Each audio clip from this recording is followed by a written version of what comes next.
Hallelujah, praise the Lord Jesus Christ. ಸಂತೋಷವಾಗಿದ್ದೀರಾ? ದೇವರ ನಾಮಕ್ಕೆ ಸ್ತೋತ್ರವಾಗಲಿ. Hallelujah, hallelujah. ದೇವರ ನಾಮಕ್ಕೆ ಮಹಿಮೆಯಾಗಲಿ. Thank you Lord, thank you Lord, thank you Lord. ಎಲ್ಲ ಎರಡು ಕರಗಳನ್ನು ಮುಂದಕ್ಕೆ ಚಾಚ್ರಿ ಅಥವಾ ಮೇಲೆ ಕೆತ್ತರಿ. ಓರಿ ಬಕ್ಕ ಶರ ಮನಕ ಸುಕ್ರುವ್ಯ. ದೇವರ ವಾಕ್ಯ ಹೇಳ್ತದೆ, ಎಫೆಸ ಪತ್ರಿಕೆ 5:16, ಬುಕ್ ಆಫ್ ಎಫೆಸಿಯನ್ಸ್ ಚಾಪ್ಟರ್ 5:16 ಹೇಳ್ತದೆ, ಸಮಯವನ್ನು ಬೆಲೆಯುಳ್ಳದೆಂದು ಎಣಿಸಿಕೊಂಡು ಅದನ್ನು ಬೆಲೆಯುಳ್ಳದ್ದಾಗಿ ಹಾಲಲ್ಲಿ ಉಪಯೋಗಿಸಿಕೊಳ್ಳ್ರಿ ಎಂಬುದಾಗಿ. ಹಲ್ಲೆಲೂಯ. ಪ್ರಿಯರೇ, ಇವತ್ತು ಈ 41 ದಿವಸದ ಉಪವಾಸ ಪ್ರಾರ್ಥನೆಯ 11ನೇ ದಿವಸವಾಗಿದೆ. ಈ 11ನೇ ದಿವಸಕ್ಕೆ ಕಾಲಿಡುವಾಗೆ ಕರ್ತನ ಕೃಪೆಯನ್ನು ಅನುಗ್ರಹಿಸಿದ್ದಾನೆ. ಇನ್ನೂ 30 ದಿವಸಗಳು ಮಾತ್ರ ಬಾಕಿ ಇದೆ. ಸಮಯವನ್ನು ವ್ಯರ್ಥವಾಗಿ ಕಳೆಯಬಾರದು. ಒಂದೊಂದಾಗಿ ಸಭೆಗೆ ಬಂದು ಪ್ರಾರ್ಥಿಸುವಂಥದ್ದು. ಎಷ್ಟೋ ಜನರು ಪ್ರಾರ್ಥನೆ ಅಸಡ್ಡೆ ಮಾಡ್ತಾರೆ, ಆರಾಧನೆ ಅಸಡ್ಡೆ ಮಾಡಿಕೊ ವಾಕ್ಯಕ್ಕಾಗಿ ಮತ್ತೆ ಬರುವವರು ಇರ್ತಾರೆ. ಅಲ್ಲಲ್ಲಿಯ ಅವರ ಬಲವನ್ನು ಹೊಂದಿಕೊಳ್ಳೋದಕ್ಕೆ ಸಾಧ್ಯವಿಲ್ಲ. ಯಾಕಂದರೆ ಎಫೆಸ 6:10 ಹೇಳ್ತದೆ, ಎಫೆಸ್ ಚಾಪ್ಟರ್ 6:10 ಹೇಳ್ತದೆ, ಕಡೆ ಮಾತಿನೆಂದರೆ ಕರ್ತನನ್ನು ಆತನ ಅತ್ಯಧಿಕವಾದ ಶಕ್ತಿಯನ್ನು ಆಶ್ರಯಿಸಿಕೊಂಡವರಾಗಿ ಬಲಗೊಳ್ಳ್ರಿ ಎಂಬುದಾಗಿ ವಾಕ್ಯ ಹೇಳ್ತಾ ಇದೆ. ಪ್ರಿಯರೇ, ನಾವು ಬಲಗೊಳ್ಳಬೇಕಾದ್ರೆ ಕರ್ತನನ್ನು ಮತ್ತು ಆತನ ಅತ್ಯಧಿಕವಾದ ಶಕ್ತಿಯನ್ನು ನಾವು ಆಶ್ರಯಿಸಿಕೊಳ್ಳಬೇಕೆಂಬುದಾಗಿ ಕರ್ತನು ಆ ವಾಕ್ಯದ ಮೂಲಕ ನಮಗೆ ಆಲೋಚನೆ ಕೊಡುವುದನ್ನು ನೋಡ್ತಾ ಇದ್ದೇವೆ. ಈ ದಿನಗಳಲ್ಲಿ ಆತ್ಮಿಕ ಬಲ ನಾವು ಹೊಂದಿಕೊಳ್ಳಬೇಕು, ಆತ್ಮಿಕ ಬಲ ಹೊಂದಿಕೊಳ್ಳಬೇಕು. ಸಮಯ ವ್ಯರ್ಥ ಮಾಡಿಕೊಳ್ಳಬಾರದು. ಒಂದು ಸಭೆಗೆ ಬಂದು ಪ್ರಾರ್ಥಿಸುವಂಥದ್ದು, ಎಲ್ಲರಿಗೆ ಮನೆಯಲ್ಲಿದ್ದುಕೊಂಡು ಸಮಯ ಸಿಕ್ಕಿದಾಗಲೆಲ್ಲ ನಾವು ಪ್ರಾರ್ಥಿಸುವಂಥದ್ದು. ಖಂಡಿತವಾಗಿ ಪ್ರಾರ್ಥನೆಗೋಸ್ಕರ ಮೊಣಕಾಲು ಊರಿದಾಗ ದೇವರ ಆತ್ಮನ ಶಕ್ತಿ, ದೇವರ ಆತ್ಮನ ಬಲವು ನಮ್ಮನ್ನು ಆವರಿಸಿಕೊಳ್ಳುವಂಥದ್ದಾಗಿರುತ್ತದೆ. ಆತನು ನಮ್ಮನ್ನು ಹಲ್ಲೆಲೂಯಾ ಆತ್ಮನ ತುಂಬಿಸ್ಲಿಕ್ಕೆ ಹೋಗ್ತಾನೆ. ಯಾಕಂದರೆ ಎಫೆಸ ಪತ್ರಿಕೆ 3ನೇ ಅಧ್ಯಾಯ 16ನೇ ವಾಕ್ಯ, ಎಫೆಸ್ 3:16 ಪೌಲನು ಆಲೋಚನೆ ಕೊಡುವಂಥದ್ದು, ನೀವು ನಿಮ್ಮ ಆಂತರ್ಯದಲ್ಲಿ ಹೊಸಬರಾಗಿ ಬಲಗೊಳ್ಳ್ರಿ ಎಂಬುದಾಗಿ ಪೌಲನು ಅಲ್ಲಿ ಆಲೋಚನೆ ಕೊಡೋದು ನೋಡ್ತಾ ಇದ್ದೇವೆ. ನಮ್ಮ ಆಂತರ್ಯದಲ್ಲಿ ಬಲಗೊಳ್ಳಬೇಕು, ಒಳಗಿನ ಮನುಷ್ಯನಲ್ಲಿ ಬಲಗೊಳ್ಳಬೇಕು. ಅಲ್ಲಲ್ಲಿ ಬಲಗೊಳ್ಳೋದು ಮಾತ್ರವಲ್ಲ, ನಾವು ಪ್ರಾರ್ಥಿಸೋಣ, ಕರ್ತನೆ ಇನ್ನು ಮುಂದಿನ 30 ದಿನಗಳಲ್ಲಿ ನನ್ನನ್ನು ಬದಲಾಯಿಸು, ನನ್ನ ಸ್ವಭಾವಗಳನ್ನು ಬದಲಾಯಿಸು, ನನ್ನ ಸ್ವಭಾವಗಳನ್ನು ಬದಲಾಯಿಸಿ ಕೇಳಿಕೊಳ್ಳ್ರಿ. ಹಲ್ಲೆಲೂಯ. ನಮ್ಮನ್ನು ನಾವು ಬದಲಾವಣೆ ಮಾಡಲಿಕ್ಕೆ ಆಗಲ್ಲ, ಆದರೆ ನಮ್ಮನ್ನು ಬದಲಾಯಿಸುವಂಥ ಒಬ್ಬ ದೇವರಿದ್ದಾನೆ, ನಮ್ಮನ್ನು ಬದಲಾಯಿಸುವಂಥ ಒಬ್ಬ ಕರ್ತನಿದ್ದಾನೆ. ಆತನ ಕೈಗೆ ನಾವು ಒಪ್ಪಿಸಿಕೊಡೋದಾದರೆ ಯಾವ ರೀತಿ ಮಣ್ಣು ತನ್ನನ್ನೇ ಕುಂಬಾರನ ಕೈಗೆ ಒಪ್ಪಿಸಿಕೊಡುತ್ತದೋ, ಆಗ ಆ ಕುಂಬಾರನು ಆ ಮಣ್ಣನ್ನು, ಆ ಜೇಡಿ ಮಣ್ಣನ್ನು ಒಂದು ಸುಂದರವಾದ ಮಡಕೆಯನ್ನಾಗಿ ರೂಪಿಸುತ್ತಾನೋ, ಅದೇ ರೀತಿಯಾಗಿ ಯೆರೆಮೀಯ 18:1-8 ಪ್ರಕಾರ, ಬುಕ್ ಆಫ್ ಯೆರೆಮೀಯ 18:1-8 ಪ್ರಕಾರವಾಗಿ ಕುಂಬಾರನ ಕರಗಳಲ್ಲಿ ಆ ಮಣ್ಣು ತನ್ನನ್ನೇ ಒಪ್ಪಿಸಿಕೊಟ್ಟ ರೀತಿಯಲ್ಲಿ ನಾವು ನಮ್ಮ ಪರಲೋಕದ ಕುಂಬಾರನಾದ ಯೇಸು ಕ್ರಿಸ್ತನ ಕರಗಳಿಗೆ ಈ ದಿನಗಳನ್ನು ಒಪ್ಪಿಸಿಕೊಡೋಣ. ಯೇಸುವೇ, ನನ್ನಲ್ಲಿರುವಂತಹ ಕೋಪ, ನನ್ನಲ್ಲಿರುವಂಥ ದ್ವೇಷ, ನನ್ನಲ್ಲಿರುವಂಥ ಹಗೆತನ, ನನ್ನಲ್ಲಿರುವಂಥ ಕೈ, ನನ್ನಲ್ಲಿರುವಂಥ ಅಹಂಕಾರ, ನನ್ನಲ್ಲಿರುವಂಥ ಹೆಮ್ಮೆ, ನನ್ನಲ್ಲಿರುವಂಥ ಗರ್ವ, ನನ್ನಲ್ಲಿರುವಂಥ ಅವಿಧೇಯತೆ, ನನ್ನಲ್ಲಿರುವಂಥ ಮೋಸ ಮಾಡುವಂಥ ಸ್ವಭಾವ, ನನ್ನಲ್ಲಿರುವಂಥ ಚಾಡಿ ಹೇಳುವಂಥ ಸ್ವಭಾವ, ದೂರು ಹೇಳುವಂಥ ಸ್ವಭಾವ, ನನ್ನಲ್ಲಿರುವಂಥ ತಪ್ಪು ಹುಡುಕುವ ಸ್ವಭಾವ, ನಮ್ಮಲ್ಲಿರುವಂಥ ತಪ್ಪು ಹೊರಿಸುವಂಥ ಸ್ವಭಾವ, ಅದು ಯಾನೆಲ್ಲ ದೇವರಿಗೆ ಇಷ್ಟ, ಅಥವಾ ನನ್ನಲ್ಲಿರುವಂಥ ಯಾವುದೇ ಪಾಪದ ಸ್ವಭಾವಗಳು ಏನೇ ಇದ್ರೂ ಕೂಡ ಕರ್ತನಸ್ತಕ್ಕೆ ಒಪ್ಪಿಸಿಕೊಟ್ಟು ಹೇಳೋಣ, ಯೇಸುವೇ ಈ ದಿನಗಳಲ್ಲಿ ನನ್ನನ್ನು ಬದಲಾಯಿಸು, ನನ್ನನ್ನು ಬದಲಾಯಿಸು, ನನ್ನಲ್ಲಿ ಪವಿತ್ರಾತ್ಮನ ಫಲಗಳನ್ನು ಉಂಟು ಮಾಡು. ಗಲಾತ್ಯ 5:22-23 ಹೇಳಲ್ಪಟ್ಟ ಪ್ರಕಾರ ಆ ಪರಿಶುದ್ಧಾತ್ಮನ ಆ 9 ಫಲಗಳಿಂದ ನಾನು ತುಂಬಿಸುವುದಕ್ಕೆ ಕೇಳಿಕೊಳ್ಳೋಣ. ಈ ಲೋಕದಲ್ಲಿ ಒಂದು ಸಾಕ್ಷಿಯಾಗಿ ನಾನು ಜೀವಿಸಬೇಕು. ಈ ಲೋಕದಲ್ಲಿ ನನ್ನ ನೋಡಿದವರು ನಿಜವಾಗಿ ನಿನ್ನ ಆರಾಧಿಸುವ ದೇವರು ಸತ್ಯ ದೇವರೆಂಬುದಾಗಿ ಅನೇಕರು ಹೇಳಬೇಕು. ಆ ರೀತಿಯ ಜೀವಿತ ನಮಗೆ ಬೇಕು. ಅಲ್ಲಲ್ಲಿ ಅದಕ್ಕಾಗಿ ನಾವು ಪ್ರಾರ್ಥಿಸೋಣ. ಕರ್ತನೆ, ಎಲ್ಲರೂ ಹೇಳಿ, ಯೇಸುವಿನ ಬದಲಾಯಿಸು. ಪ್ರಾರ್ಥಿಸಿರಿ, ಏಸಪ್ಪದ ಪ್ರಾರ್ಥಿಸಿ. ಜೋರಾಗಿಲ್ಲದ್ರು ಮೌನವಾಗಿ ಆದರೂ ನೀವು ಯೇಸುನೊಟ್ಟಿಗೆ ಹೇಳಿರಿ, ಯೇಸುವಿನ ಬದಲಾಯಿಸು, ಯೇಸುವಿನನ್ನು ಬದಲಾಯಿಸು. ಕೇಳಿಕೊಳ್ಳಿ, ನನ್ನ ಸ್ವಭಾವಗಳನ್ನು ಬದಲಾಯಿಸು, ನನ್ನ ಗುಣಗಳನ್ನು ಬದಲಾಯಿಸು, ಕಠಿಣ ಹೃದಯವನ್ನು ಬದಲಾಯಿಸಬಹುದೇ ಕೇಳಿಕೊಳ್ಳಿ. ಹಲ್ಲೆಲೂಯಾ. ಆತನು ಸುಂದರವಾದ ಮಡಕೆಯನ್ನು ರೂಪಿಸುವುದು ಮಾತ್ರವಲ್ಲ, ಆ ಮಡಕೆಯನ್ನು ತನ್ನ ಆತ್ಮನ ಅಭಿಷೇಕದಿಂದ ತುಂಬಿಸ್ಲಿಕ್ಕೆ ಹೋಗುತ್ತಾನೆ. ರಕಲಮಕ ಸೆಂದೆಲಿಕಾತರಬ ಅರ್ಮನಕ ಸಕ. ಒಪ್ಪಿಸಿಕೊಟ್ಟು ಪ್ರಾರ್ಥಿಸಿ. ಬದಲಾವಣೆ ಬಯಸುವವರು, ರೂಪಾಂತರ ಬಯಸುವವರು ಪ್ರಾರ್ಥಿಸಿರಿ. ಖಂಡಿತವಾಗಿ ಸ್ವಾಮಿ ಪ್ರಾರ್ಥಿಸುವಂಥ ವ್ಯಕ್ತಿಗಳ ಜೀವಿತದಲ್ಲಿ ಬದಲಾವಣೆ ಕೊಡಲಿಕ್ಕೆ ಇಷ್ಟಪಡುತ್ತಾನೆ. Rekamaka Sairema, Arbanaka Sandarika, Libreke Sendere. Thank you, Lord. Thank you, Jesus. Yes, when a Badlaslik Okter Sotra, then Sobagan Badlavan Matlik Okter the Sotra. Thank you, Lord. Thank you, Jesus. Hallelujah. ಪ್ರೀತಿ ಸ್ವರೂಪನಾದ ನಮ್ಮ ಪರಲೋಕ ತಂದೆ, ಯೇಸುವಿನ ಪರಿಶುದ್ಧವಾದ ನಾಮದಲ್ಲಿ ಪರಿಶುದ್ಧಾತ್ಮನ ಸಹಾಯದೊಂದಿಗೆ ಕರ್ತನೇ ನಿನ್ನ ಪಾದ ಪೀಠಕ್ಕೆ ನಾವು ಬಂದಿದ್ದೇವೆ. ಈ ಒಳ್ಳೆ ಸಮಯಕ್ಕೆ ಸ್ತೋತ್ರಪ್ಪ. ಕೂಡಿ ಬಂದೆಲ್ಲ ನಿನ್ನ ಮಕ್ಕಳ ಕೈಗೆ ಒಪ್ಪಿಸಿಕೊಡ್ತಾನೆ. ಹೆಸರಾಗಿ ಆಶೀರ್ವಾದ ಮಾಡು. ಇವತ್ತು 11ನೇ ದಿವಸ, ಈ 11 ದಿವಸದ ಈ ಕೂಟವನ್ನು ಅನುಗ್ರಹಿಸು ಕೈಗೆ ಒಪ್ಪಿಸಿಕೊಡ್ತೇವೆ. ಯೇಸುವಿನ ಹೆಸರಲ್ಲಿ ತಂದೆ, ಆಮೆನ್. ಹಲ್ಲೆಲೂಯಾ. ಸಂತೋಷವಾಗಿದ್ದೀರಾ? ಸಂತೋಷವಾಗಿದ್ದೀರಾ? ಕಳೆದ 10 ದಿನಗಳಲ್ಲಿ ಕರ್ತನು ಅದ್ಭುತವಾದ ಕಾರ್ಯಗಳನ್ನು ನಮ್ಮ ಮಧ್ಯದಲ್ಲಿ ಆತನು ಮಾಡಿದನು. ಹಲ್ಲೆಲೂಯಾ. ಕರ್ತನಿಗೆ ಮಹಿಮೆ ಆಗಲಿ. ನಾವು ಇವತ್ತು 11 ದಿವಸಕ್ಕೆ ಕಾಲಿಡುವಂತೆ ಕರ್ತನ ಕೃಪೆ ತೋರಿಸಿದ್ದಾನೆ. ಇವತ್ತು ನಾವು ಪುನಃ ಕಲೀಲಿಕ್ಕೆ ಹೋಗ್ತೇವೆ ಯೇಸು ಕ್ರಿಸ್ತನೊಂದಿಗೆ ರಹಸ್ಯವಾದ ಕೋಣೆಯಲ್ಲಿ. ಹಲ್ಲೆಲೂಯಾ. ನಾವು ಮುಂದುವರೆದ ಭಾಗವಾಗಿ ಇವತ್ತು ಪೌಲನ ಜೀವಿತವನ್ನು ನಾವು ಧ್ಯಾನ ಮಾಡಲಿಕ್ಕೆ ನಾವು ಹೋಗುತ್ತೇವೆ. ಎಷ್ಟು ಜನಕ್ಕೆ ಅಪೊಸ್ತಲ ಪೌಲನ ಕುರಿತಾಗಿ ಗೊತ್ತು? ನಿಮ್ಮ ಮನೆಯವರಲ್ಲ, ಅದು ನಿಮ್ಮ ಸಂಬಂಧಿಕ ಪೌಲ ಅಲ್ಲ. ಅಲ್ಲ, ಯಾವ ಪೌಲ? ಅಪೊಸ್ತಲ ಪೌಲ. ಬದಲು ಕೈ ಕೊಟ್ಟಿಲ್ಲ, ಅಪೊಸ್ತಲ ಪೌಲ. ಹಲ್ಲೆಲೂಯಾ. ಯಾರು? ಅಪೊಸ್ತಲ ಪೌಲ. Praise God. ಅಪೊಸ್ತಲನ ಪೌಲನು ನಿಜವಾಗಿಯೂ ಅಪೊಸ್ತಲರಲ್ಲಿ ಶ್ರೇಷ್ಠ ಅಪೊಸ್ತಲನಾಗಿದ್ದ. ಹಲ್ಲೆಲೂಯಾ. ದಮಸ್ಕದ ದಾರಿಯಲ್ಲಿ ಕರ್ತನಾದ ಯೇಸು ಸ್ವಾಮಿ ಆತನಿಗೆ ಮುಖಾಮುಖಿ ಸಂದರ್ಶನ ಕೊಟ್ಟ ನಂತರವಾಗಿ ಆತನ ಜೀವಿತ ಬದಲಾಗಿ ಆತನು ಕರ್ತನ ಸೇವೆಗೆ ತನ್ನ ಒಪ್ಪಿಸಿಕೊಡುವಂಥದ್ದನ್ನು ನಾವು ಕಾಣ್ತೇವೆ. ಹಲ್ಲೆಲೂಯಾ. ನಾವು ಒಂದೆರಡು ವಾಕ್ಯ ಓದಿಕೊಡೋಣ. ಹಿಬ್ರಿಯ ಪುಸ್ತಕ 2ನೇ ಅಧ್ಯಾಯ 4ನೇ ವಾಕ್ಯ. Book of Hebrew chapter 2 verses 4. ಮತ್ತು ದೇವರು ಅವರ ಕೈಯಿಂದ ಸೂಚಕ ಕಾರ್ಯಗಳನ್ನು ಅದ್ಭುತ ಕಾರ್ಯಗಳನ್ನು ನಾನಾ ವಿಧವಾದ ಮಹತ್ ಕಾರ್ಯಗಳನ್ನು ನಡೆಸಿ ಪವಿತ್ರಾತ್ಮ ವರಗಳನ್ನು ತನ್ನ ಚಿತ್ತಾನುಸಾರವಾಗಿ ಅವರಿಗೆ ಅನುಗ್ರಹಿಸಿ ಅವರ ಮಾತಿಗೆ ಸಾಕ್ಷಿ ಕೊಡುತ್ತಿದ್ದನು. ಹಲ್ಲೆಲೂಯಾ. ಏನ್ ಮಾಡ್ತಾ ಇದ್ದ ಪವಿತ್ರಾತ್ಮನು? ಅವರ ಕೈಯಿಂದ. ಯಾರ ಕೈಯಿಂದ? ಅಪೊಸ್ತಲರ ಕೈಯಿಂದ. Praise God. ಇನ್ನೊಂದು ವಾಕ್ಯ ಅಪೊಸ್ತಲಗೀತೆ 14:3 ಓದಿ. Acts of ಅಪೊಸ್ಟಲ್ 14:3. ಅಪೊಸ್ತಲಗೀತೆ 14 ಅಧ್ಯಾಯದ 3ನೇ ವಾಕ್ಯ. ಹೀಗಿರಲಾಗಿ ಪೌಲ ಬಾರ್ನಬರು ಬಹುಕಾಲ ಅಲ್ಲಿದ್ದು ಕರ್ತನು ಅವರ ಕೈಯಿಂದ ಸೂಚಕ ಕಾರ್ಯಗಳು ಅದ್ಭುತ ಕಾರ್ಯಗಳು ಆಗುವಂತೆ ದಯಪಾಲಿಸಿ ತನ್ನ ಕೃಪಾ ವಾಕ್ಯಕ್ಕೆ ಸಾಕ್ಷಿ ಕೊಟ್ಟದರಿಂದ ಆತನ ಮೇಲೆ ಭರವಸವಿಟ್ಟು ಧೈರ್ಯದಿಂದ ಮಾತಾಡುತ್ತಿದ್ದರು. ಹಲ್ಲೆಲೂಯಾ. ನೋಡಿ, ಪೌಲ ಬಾರ್ನಬರ ಕೈಯಿಂದ ಅದ್ಭುತ ಕಾರ್ಯ ಸೂಚಕ ಕಾರ್ಯಗಳನ್ನು ಮಾಡುತ್ತಾ ಅವರು ಸಾರುತ್ತಿದ್ದ ಸುವಾರ್ಥ ವಾಕ್ಯಕ್ಕೆ ದೇವರು ಏನು ಕೊಡ್ತಾ ಇದ್ದ? ಸಾಕ್ಷಿ ಕೊಡ್ತಾ ಇದ್ದ. ಇವರು ಸಾರುವಂತ ಸುವಾರ್ತೆ ಸತ್ಯ ಸುವಾರ್ತೆಯಾಗಿದೆ. ಇವರು ಸಾರುವಂತ ಸುವಾರ್ತೆ, ಸಾರುವಂತ ವಾಕ್ಯ ಇದು ಸತ್ಯವಾಕ್ಯ, ಸತ್ಯ ಸುವಾರ್ತೆ ಎಂಬುದಾಗಿ ಅವರ ಕೈಯಿಂದ ಅದ್ಭುತ ಸೂಚಕ ಮಾಡುವುದರ ಮೂಲಕ ಅದನ್ನು ಏನ್ ಮಾಡ್ತಾ ಇದ್ದ? ದೇವರು ದೃಢಪಡಿಸ್ತಾ ಇರುವಂಥದ್ದನ್ನು ಅಲ್ಲಿ ನಾವು ಕಾಣಲಿಕ್ಕೆ ನಮಗೆ ಸಾಧ್ಯವಾಗ್ತಾ ಇದೆ. ಒಂದೇ ಮಾತು ಹೇಳಬೇಕಾದ್ರೆ, ದೇವರು ಅವರ ಕೂಡ ಇದ್ದನು. ದೇವರು ಅವರ ಕೂಡ ಇದ್ದುಕೊಂಡು ಕೆಲಸ ಮಾಡ್ತಾ ಇದ್ದ ಎಂಬುದಾಗಿ ನಾವಲ್ಲಿ ಕಾಣಲಿಕ್ಕೆ ನಮಗೆ ಸಾಧ್ಯ. ರೋಮಪುರದ ಪತ್ರಿಕೆ 15ನೇ ಅಧ್ಯಾಯ 18ನೇ ವಾಕ್ಯ. Book of Romans chapter 15 versus 18. ಕ್ರಿಸ್ತನು ಅನ್ಯ ಜನಗಳನ್ನು ತನಗೆ ಅಧೀನ ಮಾಡಿಕೊಳ್ಳುವುದಕ್ಕಾಗಿ ನನ್ನ ಕೈಯಿಂದ ಅಂದ್ರೆ ಯಾರು ಹೇಳ್ತಾ ಇರುವುದು? ಇದು ಅಪೊಸ್ತಲ ಪೌಲ ಹೇಳ್ತಾ ಇದ್ದಾನೆ.